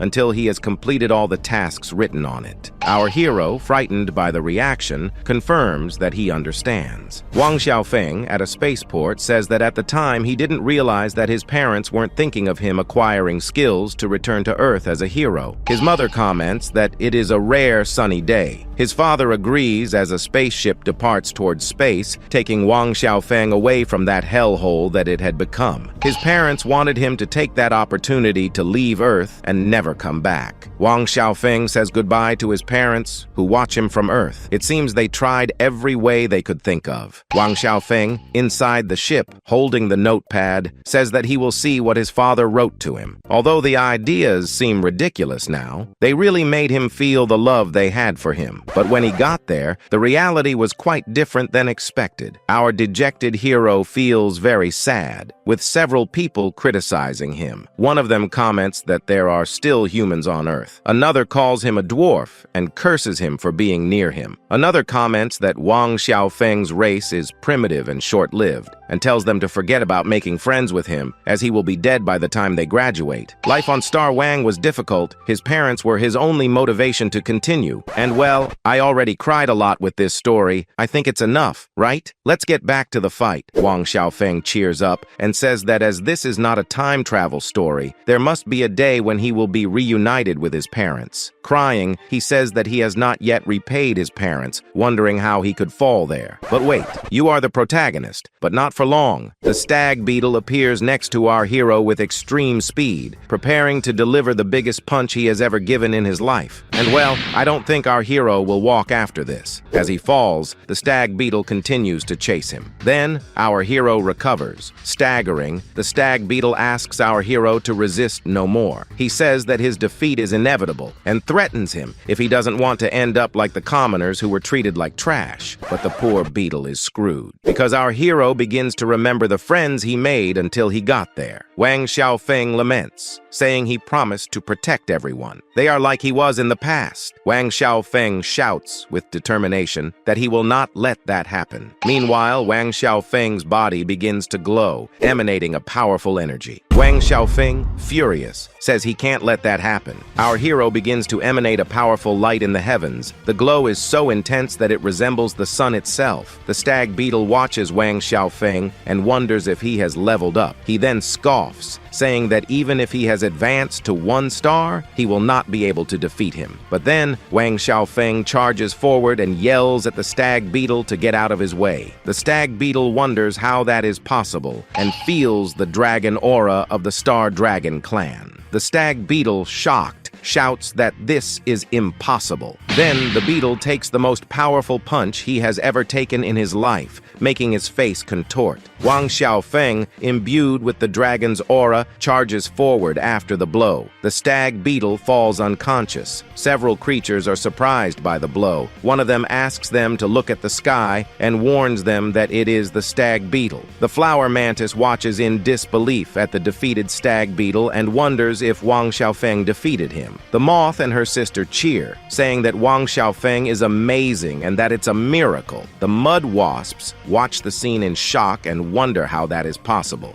A giant wasp despairs and orders the others to chase after Wang Xiaofeng and not let him escape. The stink bug cheers, celebrating that our hero made it. He finally managed to get rid of the wasps. The other insects celebrate in the midst of battle. Then Mao, who was almost giving up, orders everyone to stop the remaining wasps. In the sky, our hero watches what he just did. The information sheet shows our hero's current power level, disaster level. Native monster wasp, weight 3,000 tons. Wang Xiaofeng wonders what power just came out of him. But no time to think. Wang Xiaofeng is worried about the approaching mud wasps. As he flies, he says that the celestial island is just ahead and calls out to B Li, B Mang, and B Man, asking them to come teach him quickly. On the outskirts of the celestial island residential area, B Li asks what the situation is and if they have found him. The other bees say they haven't found him. B Li wonders where he could have gone. B Mang warns B Li that a group of mud wasps is flying towards Celestial Island. B Li is surprised by the news and wonders why this is happening at this time. B Li tells the others to get together and see what is going on. B Man asks about Wang Xiaofeng, questioning if they are no longer looking for him. B Li replies that he doesn't seem to be around and that they should stop looking for now. Meanwhile, our hero desperately runs for his life. The giant wasp orders them to capture him. Then finally, the giant wasp catches up to Wang Xiaofeng. Our hero crashes into the busty wasp's breasts.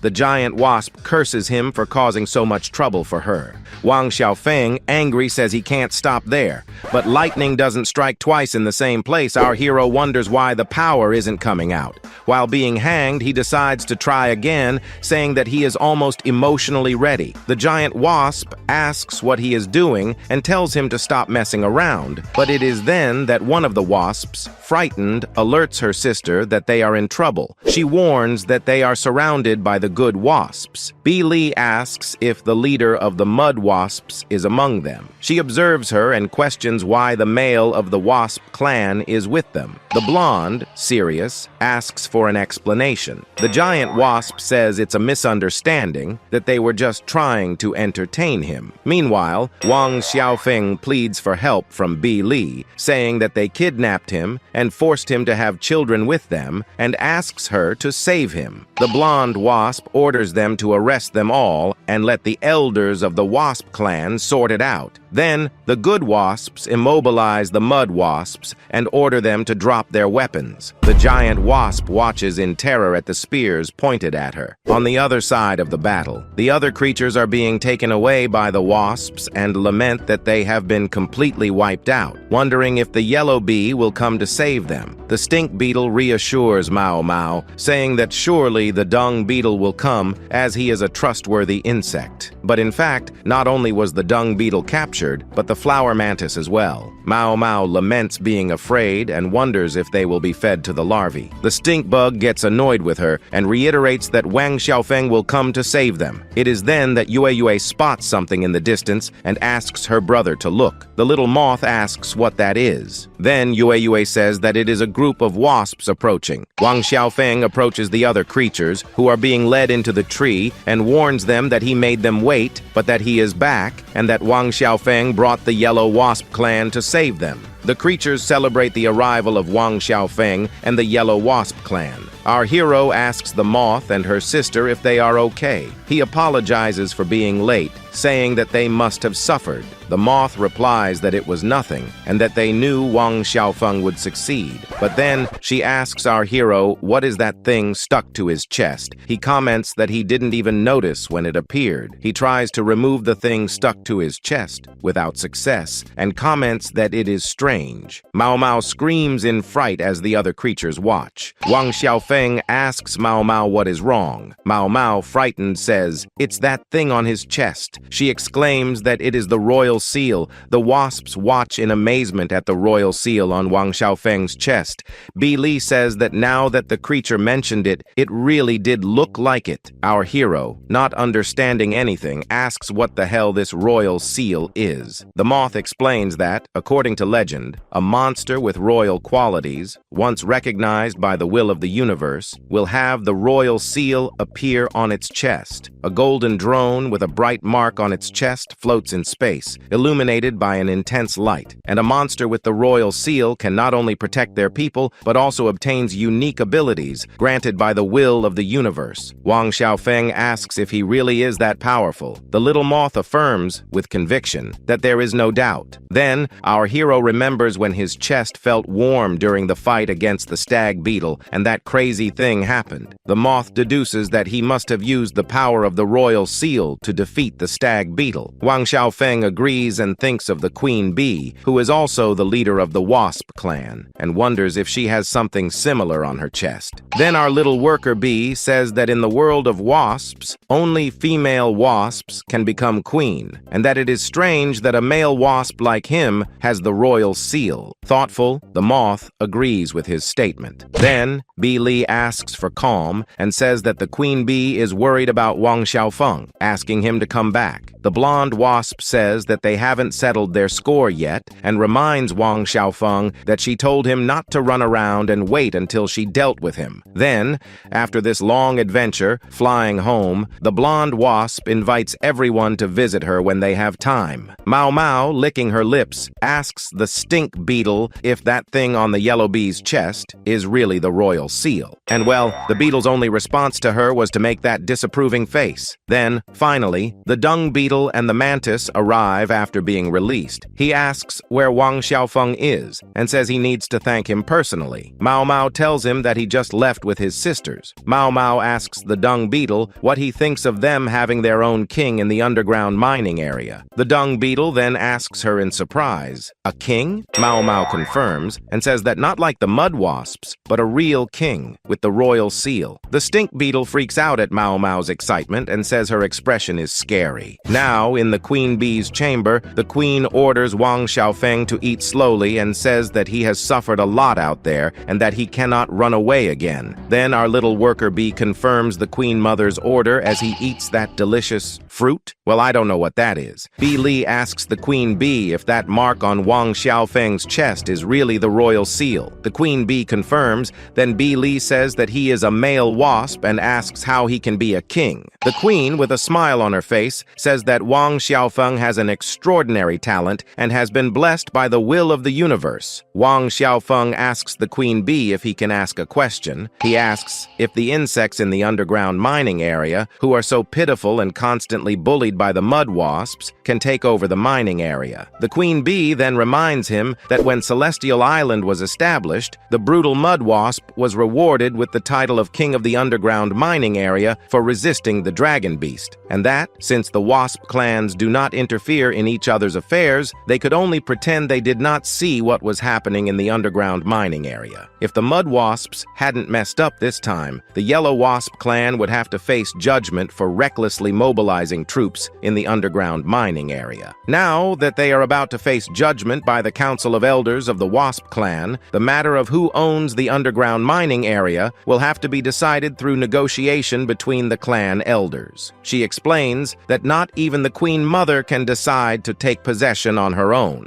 Wang Xiaofeng thinks to himself that if he had the royal seal, if he could use its power, maybe he could protect them. The queen bee, happy, says that Wang Xiaofeng is such a kind child. She advises him, saying that since he has recently transformed, he needs to grow up safely in the hive, and that it is too early for him to protect others. Then he accepts the queen bee's advice. But it is then that a worker wasp warns the queen bee about the presence of two mud wasp warriors outside the hive requesting an audience. The queen bee asks in surprise, "Mud wasp warriors?" Outside the hive, the dung beetle and the flower mantis introduce themselves to the queen bee. Our hero is excited to see them. The queen bee asks the reason for the mud wasp clan's visit. The dung beetle says that the two of them represent all the insect beasts of the underground mining area and that they have come to pledge their allegiance. The blonde wasp and the queen bee look at each other. He says they humbly request that Lord Wang Xiaofeng lead the people of the mining area and that they are willing to defend his honor with their lives. Wang Xiaofeng is surprised. He asks how they can pledge their allegiance to him, since they are all comrades who have shared hardships. The dung beetle explains that this is the unanimous wish of the residents of the underground mining area. Wang Xiaofeng shyly apologizes, saying that he is not ready yet, as he needs to learn to control his power and needs time. The queen interrupts him, saying that Wang Xiaofeng has already given his answer and that they should leave. The dung beetle apologizes and acknowledges that they were hasty. Now, in the underground mining area, Mao Mao comments that, from what Wang Xiaofeng said, it didn't sound like a refusal, but not exactly an acceptance either. The stink beetle asks if he thinks they are good enough, then the moth reassures him, saying that Wang Xiaofeng is not that kind of insect. Mao Mao laments, saying that it is not easy to get the Yellow Wasp clan to take over the underground mining area. She thinks to herself that since Plan A failed, Mao Mao says they'll have to go with Plan B. Yue asks what Plan B is. Mao Mao replies that as the most beautiful insect in the mining area, if she uses a little charm, she asks them if that wouldn't make the yellow bee fall into her hand. She says it's the most foolproof plan of all. With that,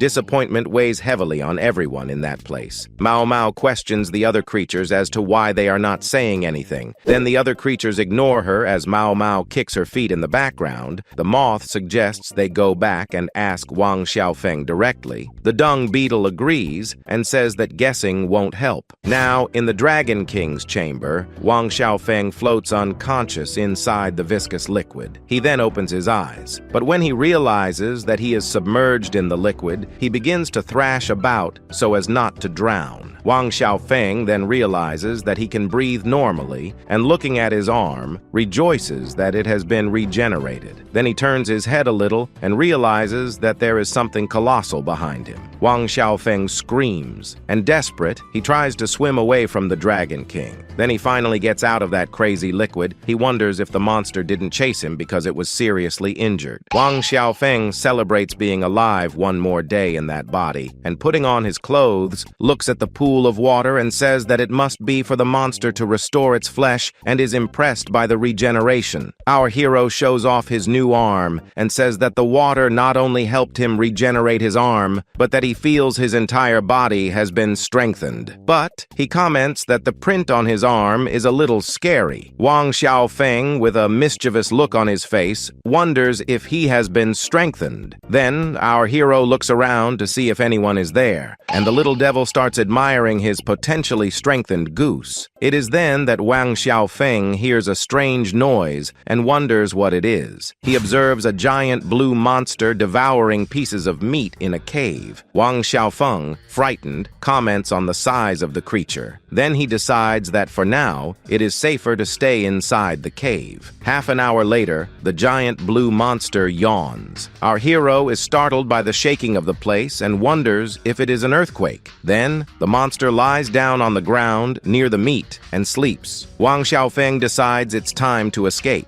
but he looks at the monster's meat and comments that it smells very good. He says he hasn't eaten in a long time. Boy, one of the most valuable things I learned playing Dark Souls is, don't be greedy. Just a tip. Wang Xiaofeng says the food is too high up. He laments not having a ladder. He looks at the hanging meat and wonders how he can get it. It is then that he observes the monster drooling with some pieces of meat running out of its mouth. And well, the world of dragons is so immensely large that just a small piece of leftover meat is bigger than the protagonist himself. It is then that a piece of meat falls to the ground. Wang Xiaofeng celebrates, saying, "Woohoo! Time to feast!" He picks up a piece of meat and enjoys it. He comments on the taste and says it is so fragrant and tender that he can't stop eating. A few moments later, our hero with a pregnant belly says he is full. But then out of nowhere, Xiaofeng feels a sharp pain. He feels his stomach burning and comments that it is as if all the energy in his body is boiling. He fears that he will explode. It is then that a few drops of blood begin to run from his nose. Warning: the meat of the 5-star disaster level. Volcanic bull is rich in energy substances. Please do not overeat. Hit! Now, back in the hive, Wang Xiaofeng is awakened by a worker wasp, told to hurry up and get to class. At the Sky Island Bee Academy, Wang Xiaofeng watches several bees gathered in rows. The instructor warns the students that as worker bees, the most important skill is combat. Wang Xiaofeng observes the number of bees and wonders if he will participate in classes there. Bee Li explains to Wang Xiaofeng that the worker bees are receiving basic education and that, as for Wang Xiaofeng, she will teach him personally. Bee Mang warns our hero to watch out for Bee Li, as she is a tough trainer, and that, because of what happened the day before, she is in a bad mood. Wang Xiaofeng, scared, questions Bee Mang about the last part of the sentence. Bee Li, irritated, asks Wang Xiaofeng why he is still standing there and threatens him. Our poor little bee, terrified, tries to dodge Bee Li's attack. Bee Li, irritated with Wang Xiaofeng, attacks him with her spear and tells him to focus. One of the bees who was there is surprised to see Wang Xiaofeng training and says that there is a little male bee fighting with Sister Feng Li. The little bees praise the little male bee, saying that he is very cool. Bee Mang is impressed by Wang Xiaofeng's moves and asks if he is really that strong, since he is dodging all of Feng Li's attacks. Bee Man agrees and comments that it is amazing, asking if this isn't Wang Xiaofeng's first training session since he emerged. Then they start cheering for our hero. Wang Xiaofeng wonders why it is so hectic around there. Then our hero delivers his first attack on Bee Li, who deflects it with extreme ease. Bee Li asks if he still has the strength to counterattack and questions if that means he hasn't reached his limit yet. Bee Li, smiling, challenges Wang Xiaofeng, telling him to show her everything he's got. Our hero is surprised by Bee Li's sudden attack. Bee Li increases the speed of the attack, and well, obviously Wang Xiaofeng is finally hit. Bee Li praises Wang Xiaofeng's agility and good judgment, saying that she is truly impressed. The worker bees praise Wang Xiaofeng, saying that he is amazing and that Sister Feng Li praised him. Wang Xiaofeng thanks them shyly, but says he still has a long way to go. He recalls his enhanced skills at martial arts school and says that actually gave him a helping hand there. The blonde wasp announces the end of the first stage of the course and prepares for the second stage. Wang Xiaofeng wonders what the next challenge will be. In the outer city of Celestial Island,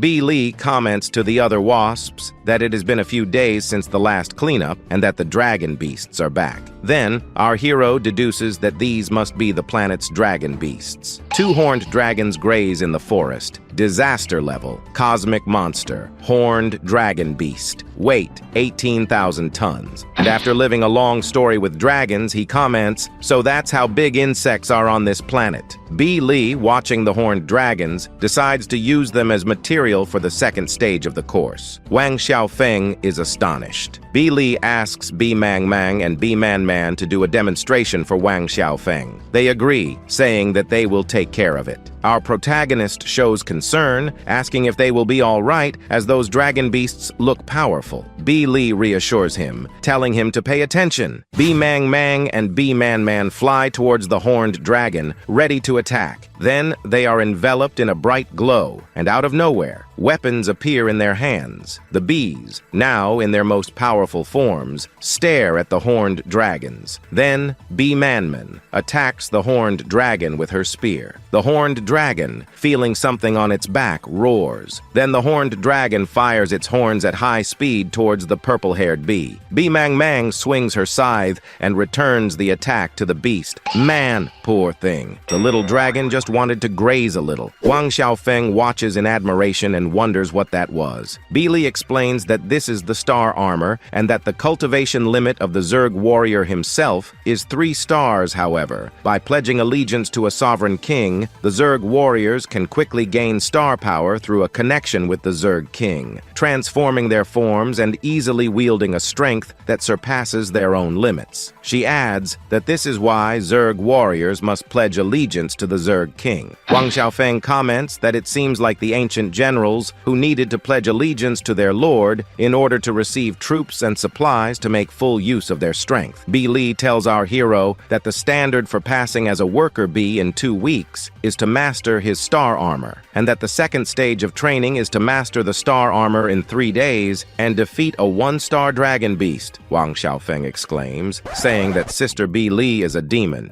1 month later, on Celestial Island, a fierce battle shakes the ground and fells some local trees. Now, a little more trained, our hero is a 1-star wasp beast. He possesses the following stats and powers: royal techniques, space manipulation, weak; king's wealth, weak. The space manipulation power gives him the ability to switch positions with any object within his perception range. King's wealth, which allows him to use the abilities of any of his subjects. Wang Xiaofeng celebrates finally having the ability to protect others, stating that he will never be a burden to anyone again. But hold on, not everything is so easy. He falls to the ground and laments, commenting that the star armor only lasts for about 5 minutes. He says that due to lack of energy, the drawbacks are still very obvious. B Mang Mang and B Man Man praise Wang Xiaofeng's performance. They acknowledge that mastering the star armor and royal techniques in just a month is very impressive, with one B calling him a genius.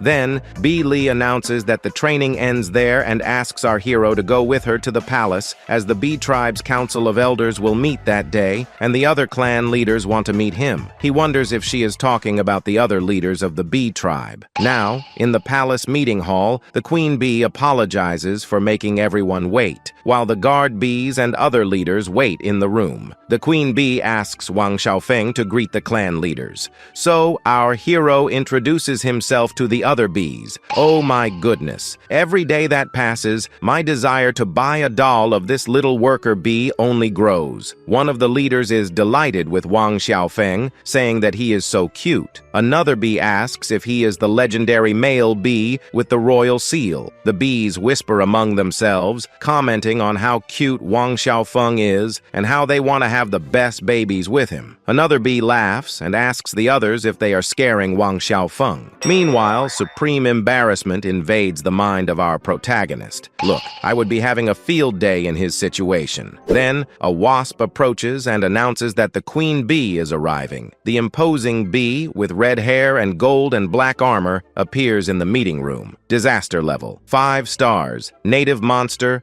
bumblebee queen. Weight, 27.500 tons. The queen bee introduces Wang Xiaofeng to the bumblebee queen, saying that she is from another important branch of the bee clan. Then the little wasp, who accompanied the queen, introduces herself to Wang Xiaofeng and greets him. She says that she has heard a lot about him. Our hero greets Princess Vivi, who wonders why that name sounds so familiar. The other bees comment that Wang Xiaofeng is very polite and remind her that she is quite powerful as well. The wasp queen says that she is the fastest learner of star armor among the younger generation, and that she is very talented. She then introduces Princess Vivi to Wang Xiaofeng, saying it's her first time in that place, and suggests that he show her around. Our hero suggests that they play in the garden, as there are many beautiful flowers there. Princess Vivi agrees to the idea. Suddenly, the wasp queen feels sick. The queen mother asks if her old wound is hurting again, and the bumblebee queen confirms, saying it is an old problem she is used to. The queen mother looks worriedly at the blood on her hand. She laments, saying she hopes Vivi becomes a qualified successor before she falls, and thinks about how much time Vivi has. Now, in the palace judgment hall, the Mud Wasp Lord kneels before the queens. The queen informs the Mud Wasp clan leader that the ancient Bee clan has discussed their actions, and the Wasp Queen states that the punishment for the Mud Wasp clan has already been decided. The Mud Wasp Lord defends herself, saying that she was momentarily overcome by greed and begs the majesties to show mercy. The Wasp Queen informs the Mud Wasp Lord that the Mud Wasp clan has committed an unforgivable crime, and that from that day forward, the Mud Wasp clan will be permanently banished from Celestial Island. The Queen Bee and the Bumblebee Queen confirm the sentence. The Mud Wasp Lord laments and questions if simply kidnapping a male wasp is really such a serious crime. The queens reprimand the Mud Wasp Lord, calling her a foolish insolent, and inform her that the kidnapped is the future third king of Celestial Island. The Mud Wasp Lord, surprised, wonders if that little male is the new king. king. She thrashes about as the guards hold her hands, lamenting that it can't be and that there must be some mistake. She questions how a male wasp can be king. Now, in the back garden of the palace, the princess comments on the amount of beautiful flowers. Then, our clever little bee wastes no time, approaches her, and offers her a flower. She asks Wang Xiaofeng if he is trying to declare himself to her. Wang Xiaofeng, completely ignoring her question, swallows the flower and says that it is a red flower, suggesting that she try it because it is delicious. Vivi asks if he is treating her like a fool and questions if he is playing hard to get.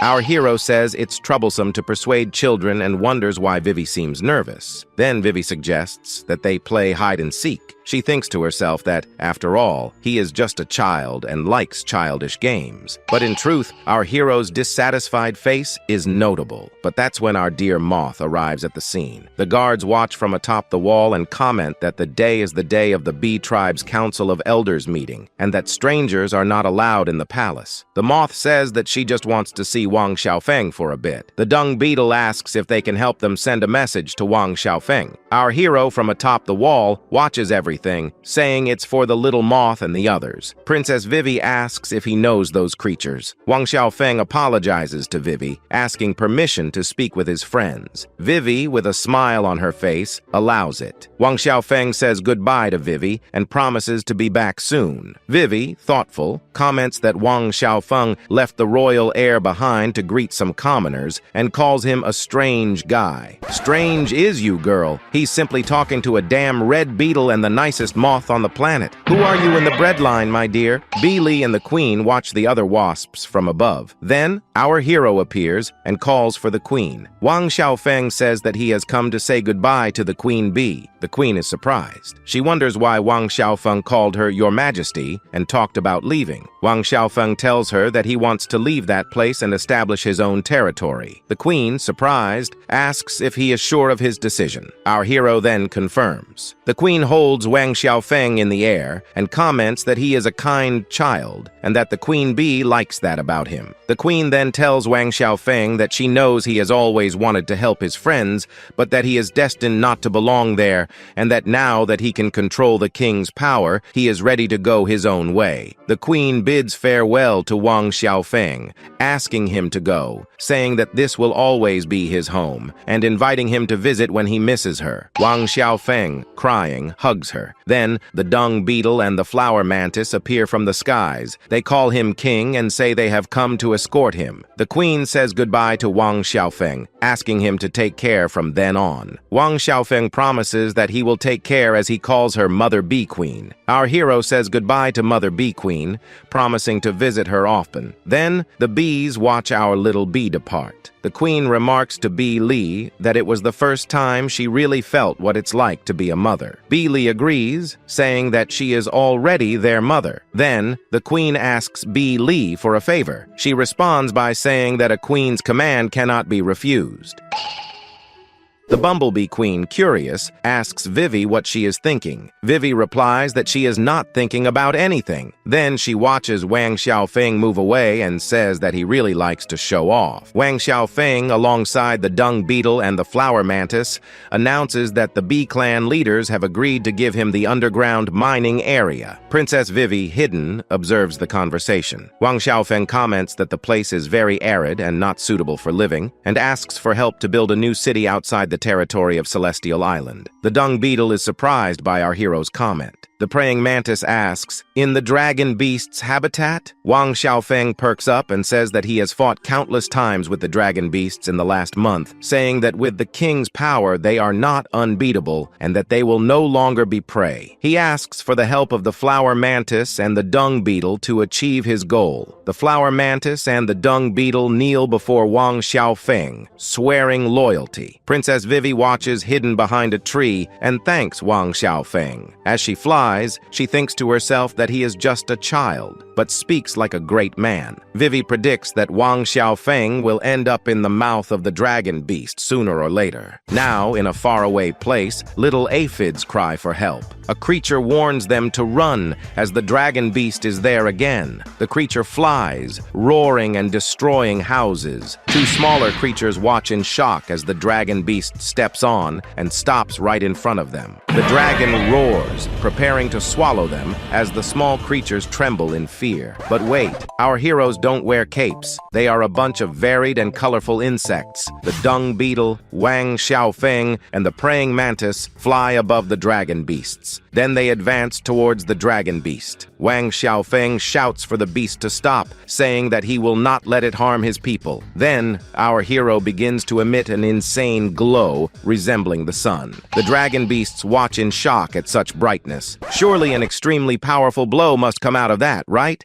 No, that was just a superhero landing. Wang Xiaofeng watches and warns the dung beetle, saying, "Toucan, your opponent is here. Star armor weapon. Praying mantis ability, blade. Star armor weapon. Dung beetle ability, giant strength, resistant armor." Wang Xiaofeng watches and orders the dragon beast to release the aphids. He challenges the beast, saying, "If you have the courage, come and get us." The tusked dragons fly towards them. The dung beetle prepares to fight the tusked dragon. Then, he holds the beast's attack with his bare hands, absorbing the impact as he grabs its beak. The dung beetle, holding the dragon's beak, throws it at each other. Then, he calls for the flower mantis to finish the attack. The flower mantis attacks the tusked dragons, who fall immobilized. This is the dream team we were talking about, folks. The flower mantis runs at high speed. She brakes slowly and observes the danger ahead. The aphids scream for help as the huge dragon falls on top of them. The flower mantis is startled. Then, Wang Xiaofeng appears and says to leave it to him. Our hero transforms and uses his star armor weapon in dung beetle mode. He uses his spatial control power to save the aphids, who are being attacked by a tusked dragon.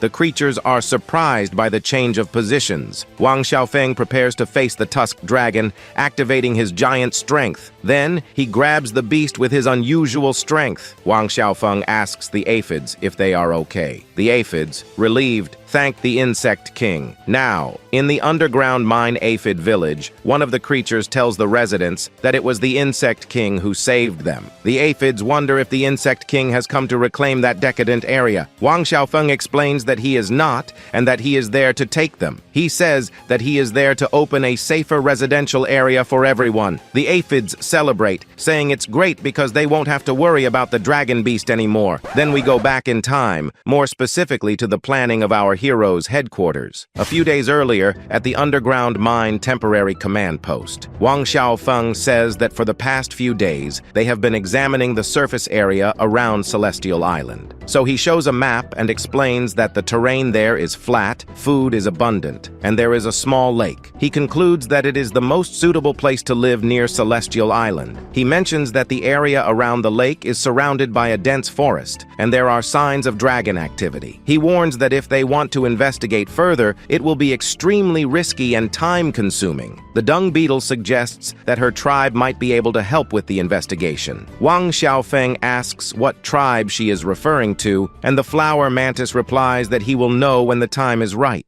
Shortly after, our hero complains about the bad smell of the place and asks why they are there. The dung beetle explains that it is the feces of a young dragon beast, something her tribe adores. Our hero, just like us, understands absolutely nothing this crazy beetle is talking about. The dung beetle announces that the creatures have arrived. A swarm of flies approaches, excited, saying, "Woohoo! Delicious food!" Disaster level, none. Native monster. Fly beast. Weight, 50 tons. The flies feed on the feces while Wang Xiaofeng, disgusted, throws up. The leader of the flies greets the dung beetle and asks if she needs anything. The dung beetle introduces herself to the leader of the flies and informs him that her king has a request. The leader of the flies, surprised, remarks that a wasp with the royal seal must be impressive. Then, the leader of the flies licks his hand and tries to greet our little wasp. Wang Xiaofeng introduces himself to the leader of the flies timidly. With his hand covered in spit, the leader of the flies says it is an honor to work for Lord Wasp. He boasts, saying that just by tasting a bit of someone's feces, he can discover their gender, race, age, strength, if they have children, and what they have eaten in the last 2 days, all with perfect accuracy. Wang Xiaofeng, shocked, listens to the fly leader's explanation. Then, our hero cuts the fly's rambling short and asks for his help, requesting that he investigate the dragon beasts around the Eastern Lake.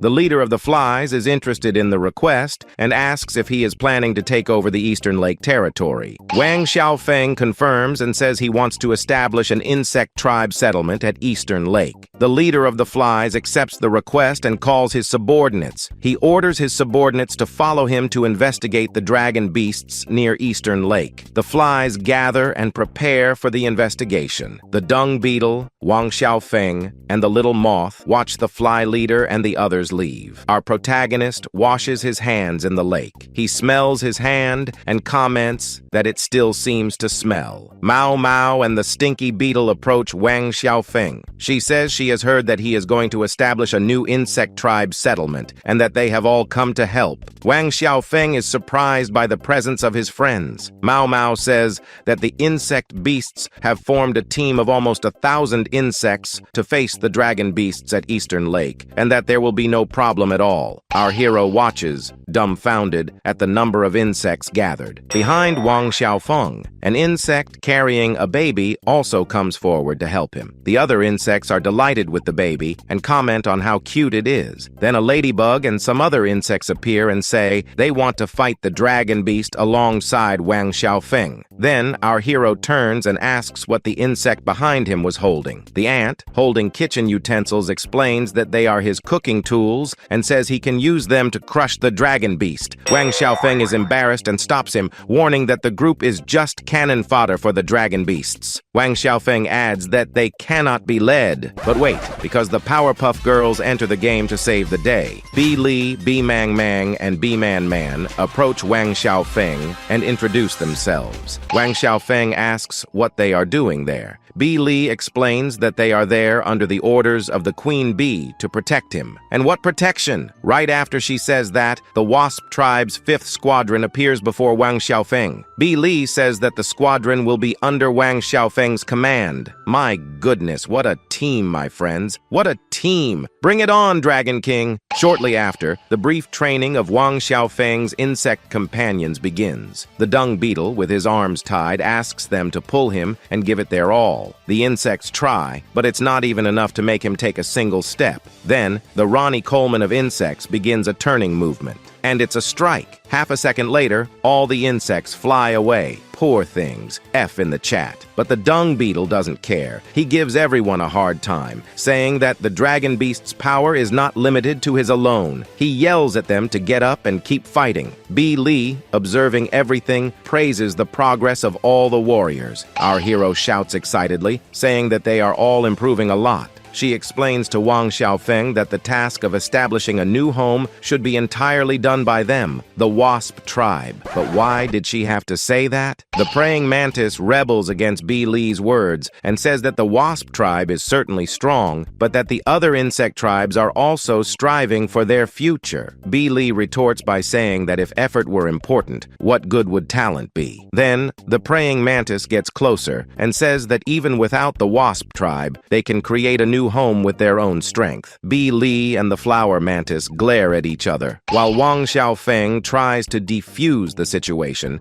saying that they are all comrades and asking them to stop fighting. The praying mantis says it's none of his business. B. Lee scolds him, telling him to stay out of it. The praying mantis tells them not to underestimate them. B. Lee says that only the weak like to pretend they are strong. Meanwhile, Wang Xiaofeng sneaks away, terrified. He thinks to himself that angry females are terrifying and that it is better not to provoke them. Now, in the underground mine temporary meeting hall, the fly leader explains that there are many dragon beasts in the Eastern Lake area, with the Tyrannosaurus tribe being the strongest. They have almost 20 beasts, and most of them are at a 1-star disaster level. The leader of the Tyrannosaurus tribe is a 3-star dragon beast that has developed strong auxiliary arms, becoming the true king of the Eastern Lake area, and that their power is feared even among among the dragon beasts. Then, our hero tells everyone that this is the situation and that he will announce the battle plan. So, the plan begins. First, they will investigate the daily movement routes of the Tyrannosaurus tribe. Then, everyone must find a suitable ambush spot, and the mine insect tribe will lie in wait on both sides. Then, the fly leader explains the second part of the plan, which is to use ropes to trap the one-star dragon beasts at the end of the line, splitting the group in two. The insects tie a rope to the foot of one of the tyrannosaurs, which falls, unbalanced. The other tyrannosaurs make fun of the one that fell, calling it stupid. Look,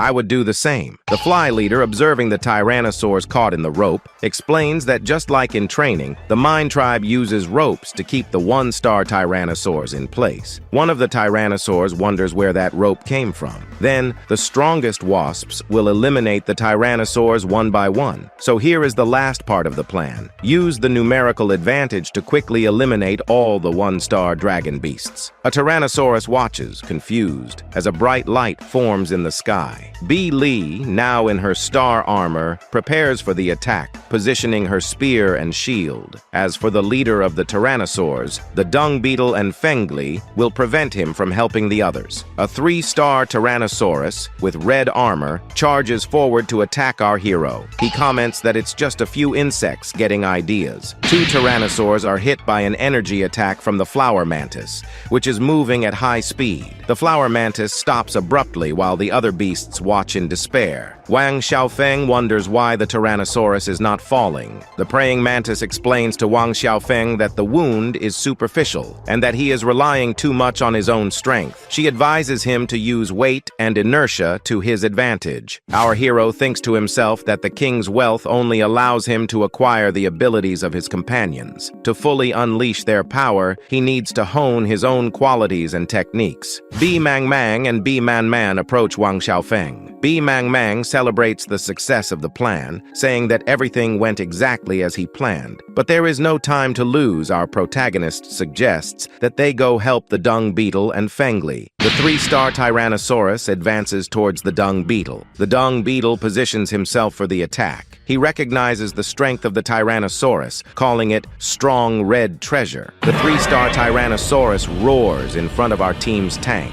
Then, the dung beetle is brutally hit by a ferocious attack from the beast. But don't worry, he manages to minimize the damage with ease and comments that the beetle is too slow. B. Lee advances towards the 3-star Tyrannosaurus and attacks it with her spear. The Tyrannosaurus blocks B. Lee's attack without difficulty. He mocks the wasp tribe, claiming they are not as strong as the rumors say. Then, he continues to mock the wasp tribe as he advances to attack B. Lee. He recalls the rumors that the wasp tribe was a terrifying race, where everyone was 5 stars. B. Lee struggles to hold the shield against his attack and exclaims, "Damn it!" The Tyrannosaurus, laughing, asks B. Lee if her star power has run out. But then our hero arrives in full force. The dung beetle lands a powerful punch on the crazy dinosaur's snout, but the Tyrannosaurus recovers quickly and says that the blow was only superficial. The battle reaches its climax. B. Lee and the flower mantis encourage the dung beetle, telling him to hold on and that they are coming to help him. The 3-star Tyrannosaurus ignores the arrival of B. Lee and the flower mantis, calling them little chicks, as he unleashes a powerful iron tail attack on both of them. B. Lee, B. Mang Mang, and the praying mantis try to recover, dazed. The dung beetle warns Wang Xiaofeng that he is still no match for the Tyrannosaurus. B. Lee orders him to retreat quickly. Wang Xiaofeng, confused, is left without knowing what to do. The beast tells them not to worry, as he will deal with the 2 of them, and only then will it be our hero's turn. Wang Xiaofeng watches and thinks that even together, they cannot defeat the enemy. He concludes that if the fight continues like this, they will surely lose. Our hero analyzes the attack, defense, range, speed, and star power stats of the dung beetle and B. Lee in detailed graphs. He concludes that the dung beetle is a tank warrior, suitable for frontal combat, while Fengli is a balanced type with with no obvious weaknesses. The problem, according to him, is that they have no coordination. Wang Xiaofeng analyzes the stats of the flower mantis, B. Manman, and B. Mang Mang, represented in similar graphs. He says that if he adds the flower mantis, who excels at speed attacks, B. Man Man for long-range support, and B. Mang Mang, who is good at surprise attacks, the situation will improve if they all work together. Then, our hero, with a determined look, claims to know how to defeat the Tyrannosaurus. B. Li, B. Mang Mang, and B. Man Man look at Wang Xiaofeng, surprised by his statement. Wang Xiaofeng states that they need to collaborate, building on their strengths. The dung beetle asks, "Collaborate?" Wang Xiaofeng explains that each of them has a unique ability, and that if they combine their strengths as a team. Meanwhile, he transforms, activating dung beetle mode. He believes that together they will be invincible. B. Li, B. Mang Mang, B. Man Man, the flower mantis, the dung beetle, and Wang Xiaofeng, now with a plan, position themselves to face the Tyrannosaurus. The Tyrannosaurus, observing the group of insects, confident in his strength, challenges them, saying, "Interesting, let's see what you can do." My goodness, it's just like I told you, this is better than the Avengers. Wang Xiaofeng orders the dung beetle to resist the dragon's attack. Then, the dung beetle prepares to face one of the horned dragons, defending itself from its punch. Immediately afterward, our scarlet-red hero catches the Tyrannosaurus's bite with his own hands. The 3-star Tyrannosaurus, unfazed, says it doesn't matter what tricks they use, as nothing surpasses its absolute power. Then, it questions them if it's possible to know the outcome of something without trying. Wang Xiaofeng orders B. Li to help the dung beetle interrupt the 3-star Tyrannosaurus's movements and instructs B. Manman to find an opportunity to use her poison needle and paralyze the Tyrannosaurus. He also tells B. Mang Mang to join forces with the flower mantis. They must use their speed to attack the 3-star Tyrannosaurus's vital points. B. Li, ready for combat, warns the team that it's time to act. Meanwhile, the Tyrannosaurus laughs menacingly at the invaders while crushing our poor beetle into the ground.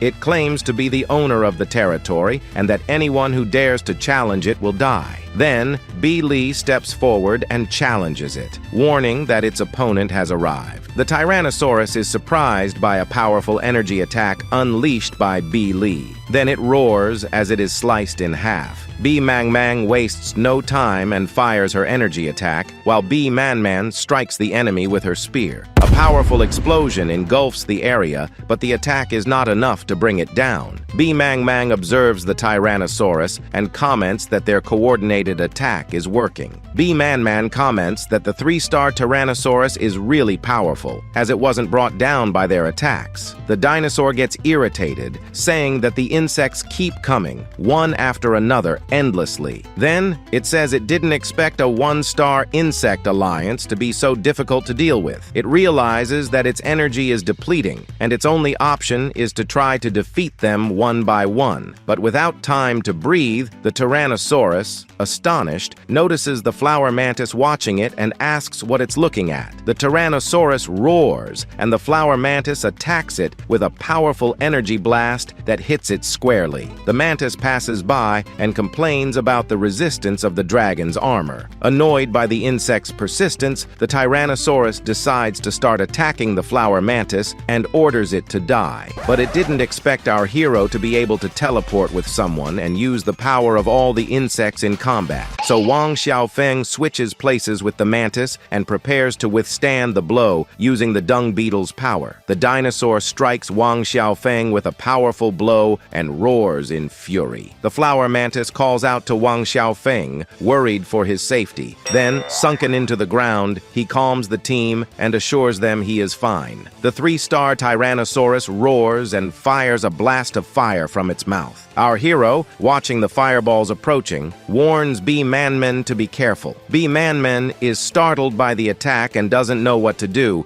but then Wang Xiaofeng switches places with her and says he will defend her. A colossal explosion occurs as the attacks collide. B. Manman asks Wang Xiaofeng if he is okay, concerned about the impact of the explosion. Then, amidst the smoke, our hero appears all burned, claiming to be fine and saying that the battle is as sweet as a piece of cake. Mong cries out for Wang Xiaofeng, asking for help as she is about to be crushed by the Tyrannosaurus's paw. Then, our hero uses his spatial transition power to switch places with Mang at the last moment, saving her from the Tyrannosaurus's attack. Then, Wang Xiaofeng, tired of switching places all the time, points at her and says that she clearly could have dodged that last attack. Mang sarcastically says that she also wants to feel the sensation of being protected. After hearing this, our hero, crying, advises himself not to get irritated by small things, remembering that problems are temporary and that it's not worth risking his health over temporary emotions. He concludes by saying that, as Buddha taught, it is better to remain calm and deal with things gently, like clouds floating across the sky. The Tyrannosaurus, panting, wonders where that resilient little monster came from and how it withstood all of its attacks. Exhausted, it complains that if the fight continues at that pace, it will eventually be defeated by the insects. But it is then that the flower mantis launches another attack, ordering it not to even think about running away. The 3-star Tyrannosaurus falls to the ground and begs the insects to stop fighting. The Tyrannosaurus, in a tone of surrender, asks to be left alone as it no longer wants the territory of the East Lake.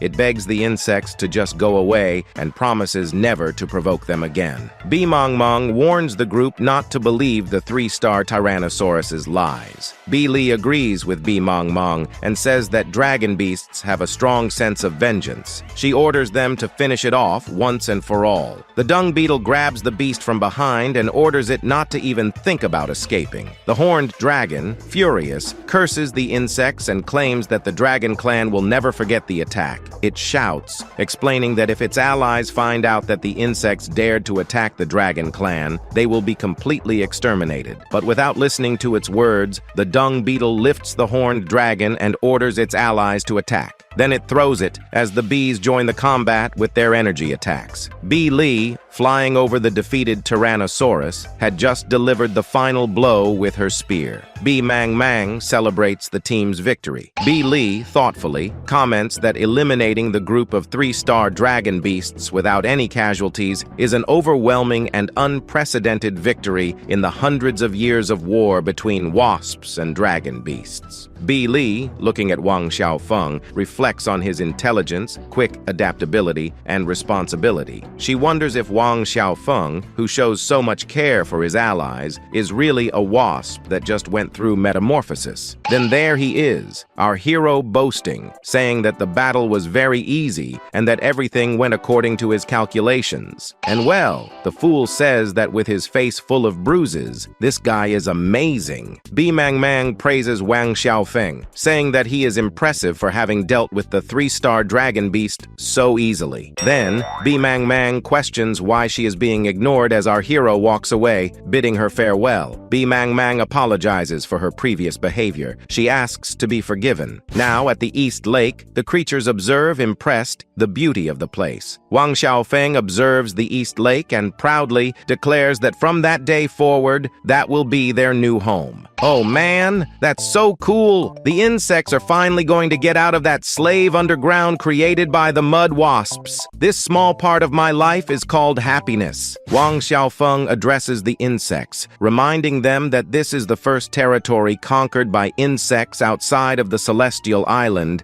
and that this moment will be remembered by history. He explains that the territory that was taken by the dragon beasts hundreds of years ago will finally be reclaimed by them. Our hero declares that everyone can choose a piece of land and build a new home. That place will become everyone's Eden. But before he could finish his speech, the insects celebrate and run towards the new territory. One of the insects warns the others to run, because if they are slow, the best places will be taken. Wang Xiaofeng, forgotten in the middle of the crowd, asks them to wait a minute, as his speech is not over yet. The other insects ignore Wang Xiaofeng and continue running to choose their places. So our hero confesses that, besides not understanding anything of the speech, they just wanted to choose their lands freely. The moth and her sister approach Wang Xiaofeng, who has been completely crushed. Poor thing. Now at the Star Dragon clan's nest, Wang Xiaofeng stealthily approaches, carrying a basket on his back. He observes the surroundings carefully. 3 star dragons are sleeping soundly, while Wang Xiaofeng observes a large amount of food gathered. Then, Wang Xiaofeng decides to collect the food, saying, "I'm starting!" Our hero, excited, starts to collect the food, filling his basket and storing the food inside his container. He says that since he started consuming the Star Dragon clan's food, his physical quality has been improving every day. Wang Xiaofeng, with his basket full of food, descends from the monster's table using a rope while thanking nature for its gifts. Our hero reveals that during those days, he explored almost the entire area during the Star Dragon clan's sleeping hours and announces that he has found a treasure. Wang Xiaofeng, going through that pile of technological junk, finds a motherboard and claims that he can still use it to build a washing machine. But suddenly, our hero hears a strange noise and wonders what it is.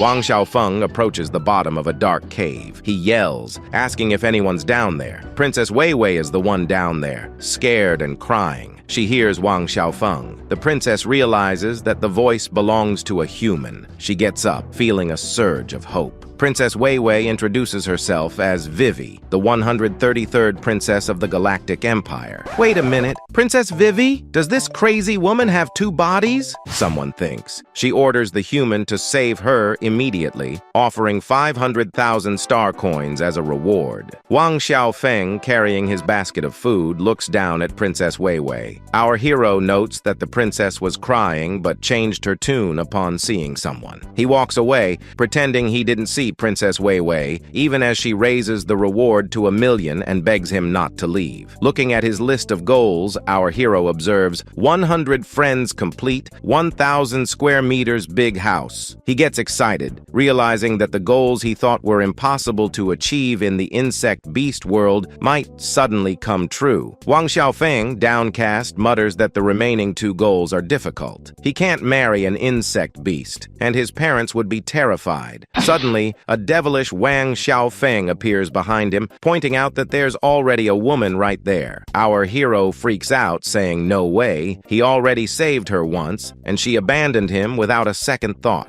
Wang Xiaofeng asks how he could marry such a malicious woman. He argues that she lives for thousands of years, while he only has a few decades. Wouldn't she cheat on him every day after he dies? The demonic figure tells Wang Xiaofeng that he won't care about such things when he's dead. Our protagonist insists that's not the point. The demonic figure asks Wang Xiaofeng if he's sure, questioning if she had no choice but to abandon him due to other reasons. Could he bear to let her die because of a misunderstanding? Evil Wang Xiaofeng reminds him that there are only 2 humans in this dragon's den. What will happen to her if he doesn't save her? Our hero hesitates, conflicted about the decision. The devil gets annoyed with Wang Xiaofeng, asking what he's hesitating for and telling him to hurry up and save her. Our hero throws a rope down to Princess Wei Wei, who's sitting at the bottom of the cave, dejected. Wang Xiaofeng, at the top of the cave, holds the rope and tells Princess Wei Wei to hold on tight. He'll pull her up. The princess, surprised, recognizes Wang Xiaofeng. As she climbs, Princess Wei Wei apologizes to him, saying she talked nonsense before. Wang Xiaofeng tells Princess Wei Wei that she doesn't need to say anything more, just give him her hand. She thanks him. Princess Wei Wei bows and says he's a really good guy. But before she can finish her sentence, she yells, "Ghost!" Wang Xiaofeng, startled, asks, "Huh?" as Princess Wei Wei loses her balance and falls from the edge. But our hero doesn't wear a cape. He's only 2 meters tall and considered short by society. Wang Xiaofeng catches the princess's hand before she falls. Wang Xiaofeng tells Princess Wei Wei to hold on tight as he climbs up the rope with her. Our hero warns Princess Wei Wei that the dragon beasts are resting and asks her to be quiet. Some time passes and, well, Princess Wei Wei eats non-stop the food that our hero had gathered. She comments that he is really incredible for going through all that disaster and still being alive. Wang Xiaofeng observes her and says that he is not not only alive, but has also experienced some incredible things. He says that his height even increased significantly. Then our protagonist offers water to Princess Wei Wei and asks her to drink some so she doesn't choke. The princess thanks him. Princess Wei Wei drinks the water. While she drinks water, our hero asks how the dragon beast kept her in the lair. She replies that it is related to royal secrets. Wang Xiaofeng says that if it is inconvenient to talk about it, then he will not ask. He says that she still seems hungry and that he will go find a dessert. Princess Wei Wei thinks about how excessive she had been with him before, and that even so, he held no grudges and even saved her again. Compared to him, she questions who she is. Then, she calls out to Wang Xiaofeng, who is in the corner of the cave with his back to her. Our hero, confused, asks what the princess is doing as she takes off her clothes. The mink says she wants to show him something. Wang Xiaofeng, covering his eyes with his hands, says it was still in the plans, but the progress is too fast. But contrary to all our expectations, she stops and says that it is her royal mark. She explains that the royal family with this mark is qualified to inherit the Galactic Empire. Wang Xiaofeng, confused, questions what the royal mark is. He says he didn't know humans could have the royal mark. Princess Wei Wei says that the royal mark attracts powerful monsters and that eating its flesh would considerably increase the monster's power. She reports that she originally intended to use the royal mark to attract monsters and then use all the outpost's forces to eliminate them at once, thus increasing her political influence. She laments that who would have thought the outpost was so fragile. She says that she was terrified at that moment and her mind went blank. She only realized she had made a big mistake when she took the spaceship away. Then, the princess approaches our hero, repentant, says she is willing to do anything for Wang Xiaofeng and begs him to forgive her. Wang Xiaofeng, not understanding, asks, "Huh? Anything?" Then he puts his hands on her shoulders and says he understands and that it's okay. Wang Xiaofeng asks if anything really goes. Princess Wei Wei, excited, says that as long as he can get her out of there alive, anything he wants is just a word from this princess. Our hero, with his back to the princess, affirms that he understands and that he will do his best to protect her. Then, he changes the subject and offers the princess a slushie, saying it's his new creation. Princess Wei Wei, surprised, asks if that is really slushy. She asks where he got ice. Wang Xiaofeng replies that of course he got it from the fridge. The princess, even more surprised, asks if he really built a fridge in the dragon's touch and comments that he is amazing. Wang Xiaofeng scratches his head and explains that there is a robot graveyard nearby where he usually gets parts to build things. Princess Wei Wei, excited, tells him to take her there immediately, as this may be their chance to escape. Our hero agrees to take her. The princess, holding Wang Xiaofeng's hand, smiles in relief. Now, in the robot cemetery, Wang Xiaofeng points to a pile of destroyed robot parts and explains that this is the place, the spoils of war of a dragon. Princess Wei Wei watches, impressed by the number of giant robot parts. She excitedly states that these are level 5 or higher robots. The princess suggests that even damaged with a few parts, it would be possible to build a robot capable of getting them out of there. Then she asks Wang Xiaofeng to build a new robot with those parts. Wang Xiaofeng adjusts his glasses, perplexed by the princess's request. Walking away, he explains that each part weighs tons and that it would be impossible to move them without special equipment. He states that he is not a monster. Princess Wei Wei, confused, asks where Wang Xiaofeng is going. Then, in a flash of genius, he mutters, "Wait, monster!" Now, Wang Xiaofeng, in his wasp body, floats in the air surrounded by a bright aura as he shouts, "Spatial domination!" Then, he shrinks in size and becomes human again, saying, "Success." Wang Xiaofeng observes the palm of his hand, surprised. He comments that, as expected, when changing bodies, the size also changes. He looks around and says that he feels like he has arrived in a land of giants. He wonders if his wasp body has always been that size. He comments that it's the first time he's seen it from that angle and that it's quite different.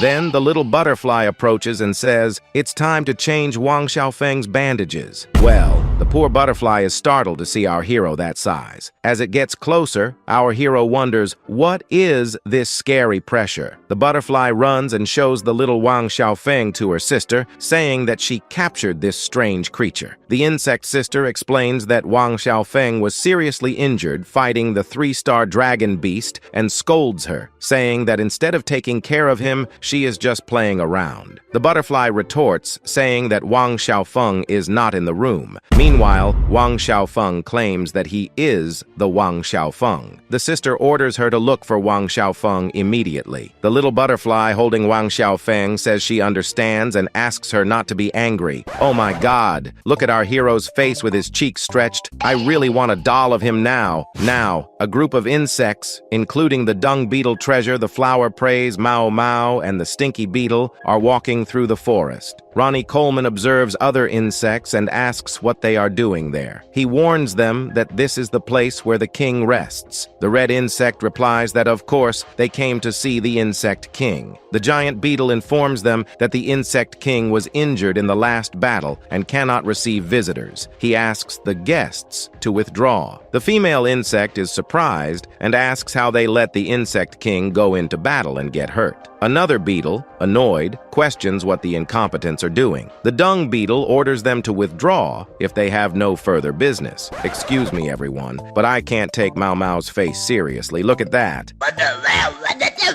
Irritated, she states that since they can't protect the insect king, it is better to leave him in their care. A frame appears informing who she is. Disaster level, native monster, colorful mosquito. Weight, 6,600 tons. Ability, sugar blood lightning. The other crazy one says that indeed, it is safer for them to take care of the insect king. Disaster level, native monster, armored elephant. Weight, 15,000 tons. Ability, iron armor piercing. Then the other insect says that if they insist on stopping them, they will be forced to offend them. Disaster level, native monster, green wings. Weight, 8,200 tons. Ability, swift metal wings. The dung beetle, determined to defend the king, orders the flower mantis to prepare for battle. The flower mantis confirms ready for combat.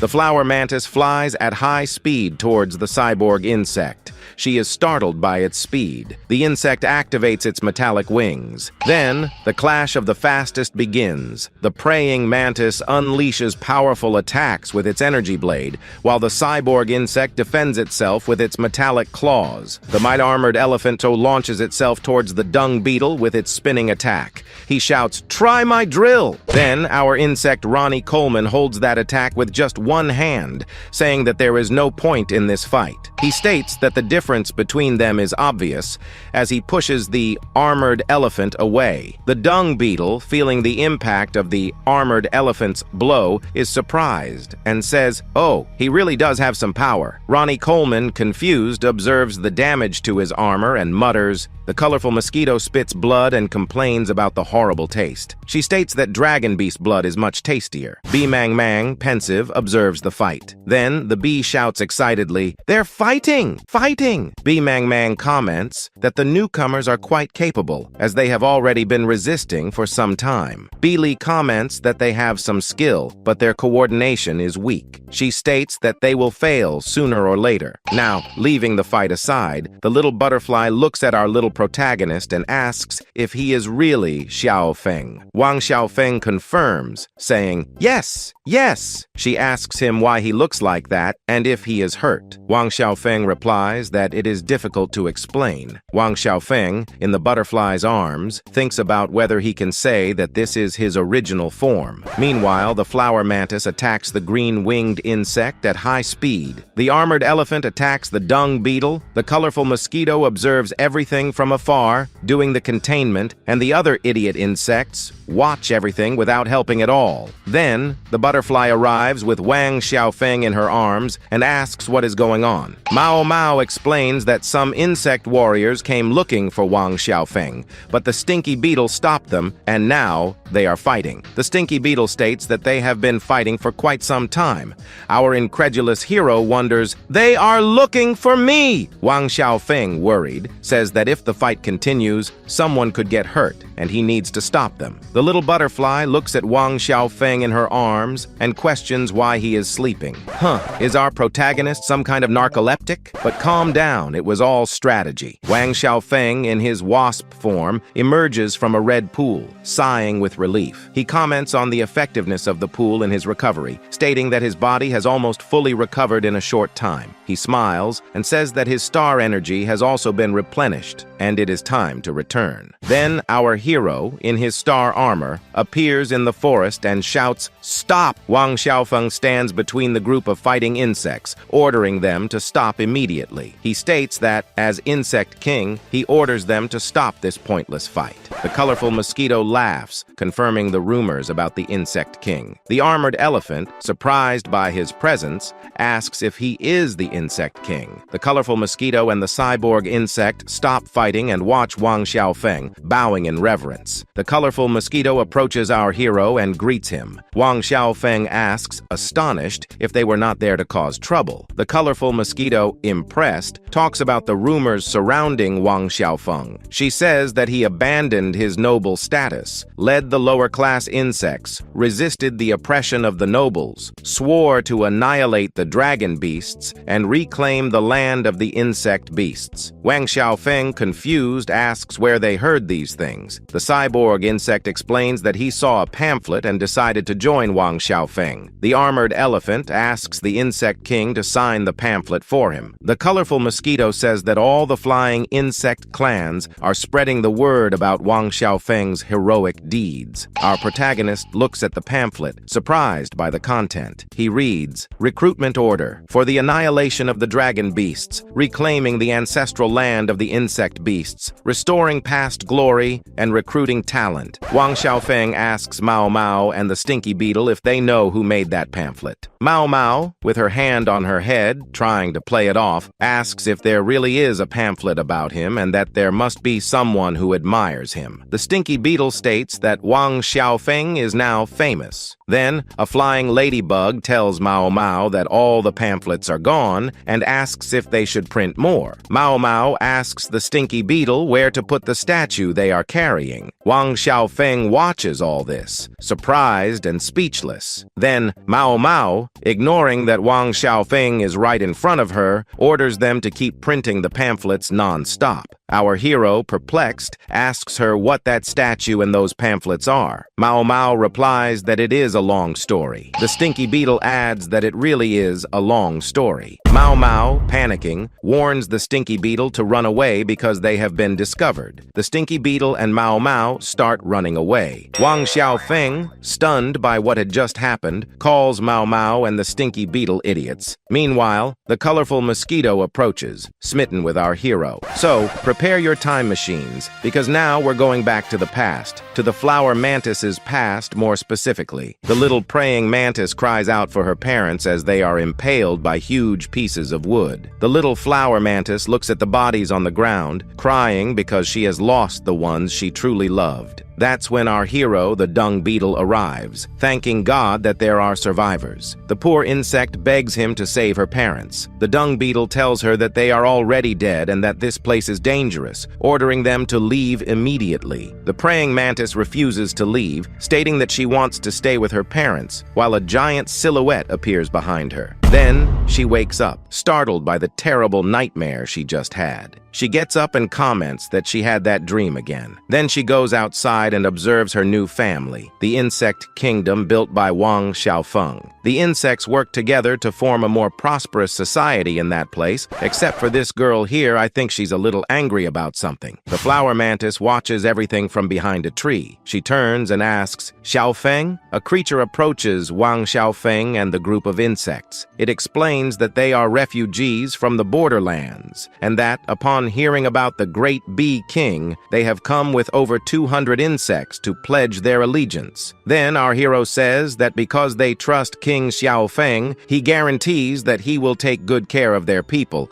The creature thanks the mighty bee king. Then, Wang Xiaofeng says that they are all a family of insect beasts, and that there is no need for formalities. Our hero, surprised, comments that more and more insect beasts have been coming to seek refuge lately. The dung beetle comments that there must have been another battle on the front lines. B. Lee explains that the front lines are where the 5 insect kings gather every 5 years to form an army with all insects of 2 stars or more to fight the dragon beasts. She states that next year, she and the beetle will go there. Wang Xiaofeng comments that it is no wonder that most of the insects there are not even 2 stars. She adds that everyone is fighting the dragon beasts on the front lines. Our hero, surprised, asks if there are 5 other insect kings besides him. B. Lee says yes, and explains that insect beasts that live near Empty Island or the coast do not have to worry about dragon beasts, as they are protected by the insect kings. She adds that the rest of the realm is divided into 3 large regions, all facing threats from the dragons. Then she explains that the bees protect the eastern region with 3 bee kings. In addition to Wang Xiaofeng, there are the Yellow Jacket Queen and the Bumblebee Queen. Yellow Jacket Queen, disaster level 5 stars, native monster, Yellow Jacket, weight 27,000 tons, ability, Mother of the Realm, Bumblebee. Queen, disaster level 4 stars, native monster, Bumblebee, weight 27,500 tons, ability, Imperial Guard. B. Lee explains the Yellow Jacket Queen's Mother of the Realm ability. Information communication without distance restrictions. The exchange of star energy between blood relatives within the sensory range is unrestricted. She also explains the Bumblebee Queen's Imperial Guard ability. Within the sensory range, any blood relative will have their injuries reduced by half. B. Lee explains that the northern region is protected by the Stag Beetle King and the Rhinoceros Beetle King. Rhinoceros Beetle King. Disaster level 4 stars. Native monster, Rhinoceros Beetle King. Weight 82,000 tons. Ability, Sovereignty. Stag Beetle King. Disaster level 5 stars. Native monster, Stag Beetle King. Weight 90,000 tons. Ability, Great Prowess. B. Lee explains the Rhinoceros Beetle King's sovereignty ability. Forces a one-on-one duel between any opponent and a chosen member of his side within a set range. Only one can survive. She also explains the Stag Beetle King's Great Prowess ability. All allies gain a self-destruct ability, fueled by their star energy. The Western Plains are protected solely by the Locust King, whose tribe is the strongest among all the insect kings. Locust King. Disaster level 5 stars. Native monster, Locust King. Weight 48,000 tons. Ability, Royal Crusade. B. Lee explains the Locust King's Royal Crusade ability. All subjects within the sensory range enter a state of frenzy, with all attributes enhanced. Wang Xiaofeng, impressed, asks how the insect beasts continue to lose territory when the insect kings are so strong. Then, the flower mantis offers to explain the situation. She explains that the insect kings are facing 4 dragon generals, each with even greater power, an astronomical disaster level of 6 stars. Wang Xiaofeng is scared to hear that the dragon generals are 6 stars. She states that the dragon generals receive terrifying powers from the Dragon King himself. Disaster level 6 stars. Cosmic monster, red extinction. Weight 890,000 tons. Disaster level 5 stars. Cosmic monster, Wuxiong. Weight 550,000 tons. Disaster level 6 stars. Cosmic monster, Tide Mirage. Weight 1,050,000 tons. Disaster level 5 stars. Cosmic monster, 1,000 miles. Weight 710,000 tons. Our praying mantis says that it is said that the Dragon King has discovered another hunting ground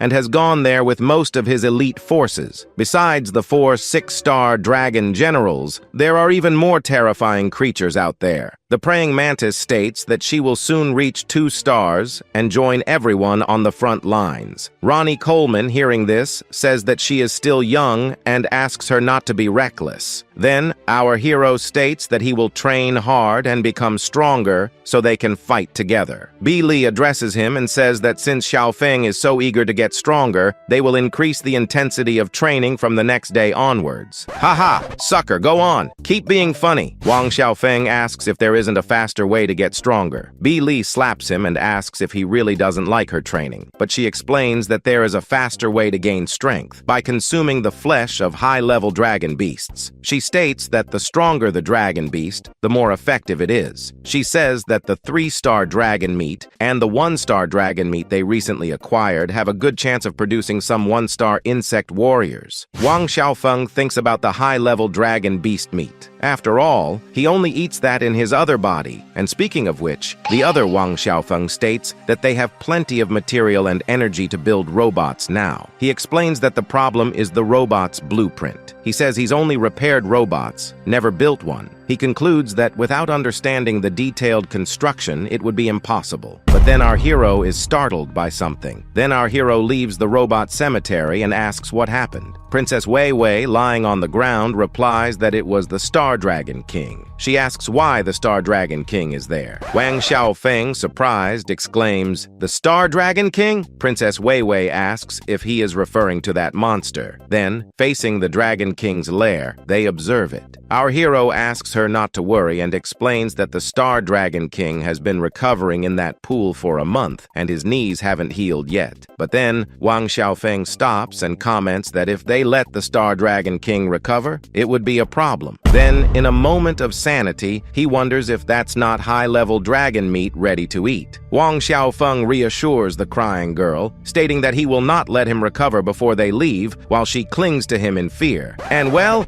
anyone who wants to can take a screenshot of this immensely beautiful scenery. I'll wait 5 seconds. You're welcome. Our hero asks Princess Wei Wei to let go of his arm. Then she pulls away and apologizes. But inside, our protagonist confesses that it was a good feeling. The princess wonders what she is doing and remembers that she is Princess Vivi. She states that she cannot act like a little girl. Meanwhile, behind them, our hero shows off saying, "Ugh, my irresistible charm is too much to handle." Then the dragon turtle appears and pours a liquid into the red pool again. It observes the pool and comments that after all this time, the wound on the Dragon King's leg should be almost healed. Then the poor thing is startled to realize that the Dragon King's leg is gone. The creature states that the dosage of the medicine was correct, questioning why it had not healed. Then the old turtle decides to increase the dosage of the medicine. Now, Wang Xiaofeng, in his wasp form, states that he really did cut off a piece of the Star Dragon King's flesh. Wait,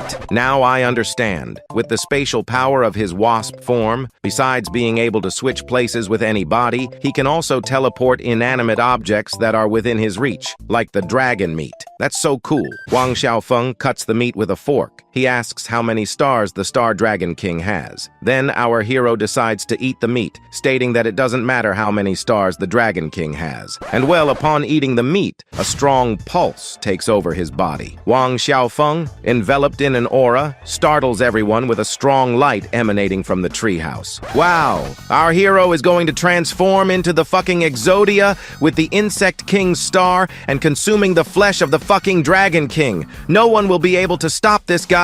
Hold him back.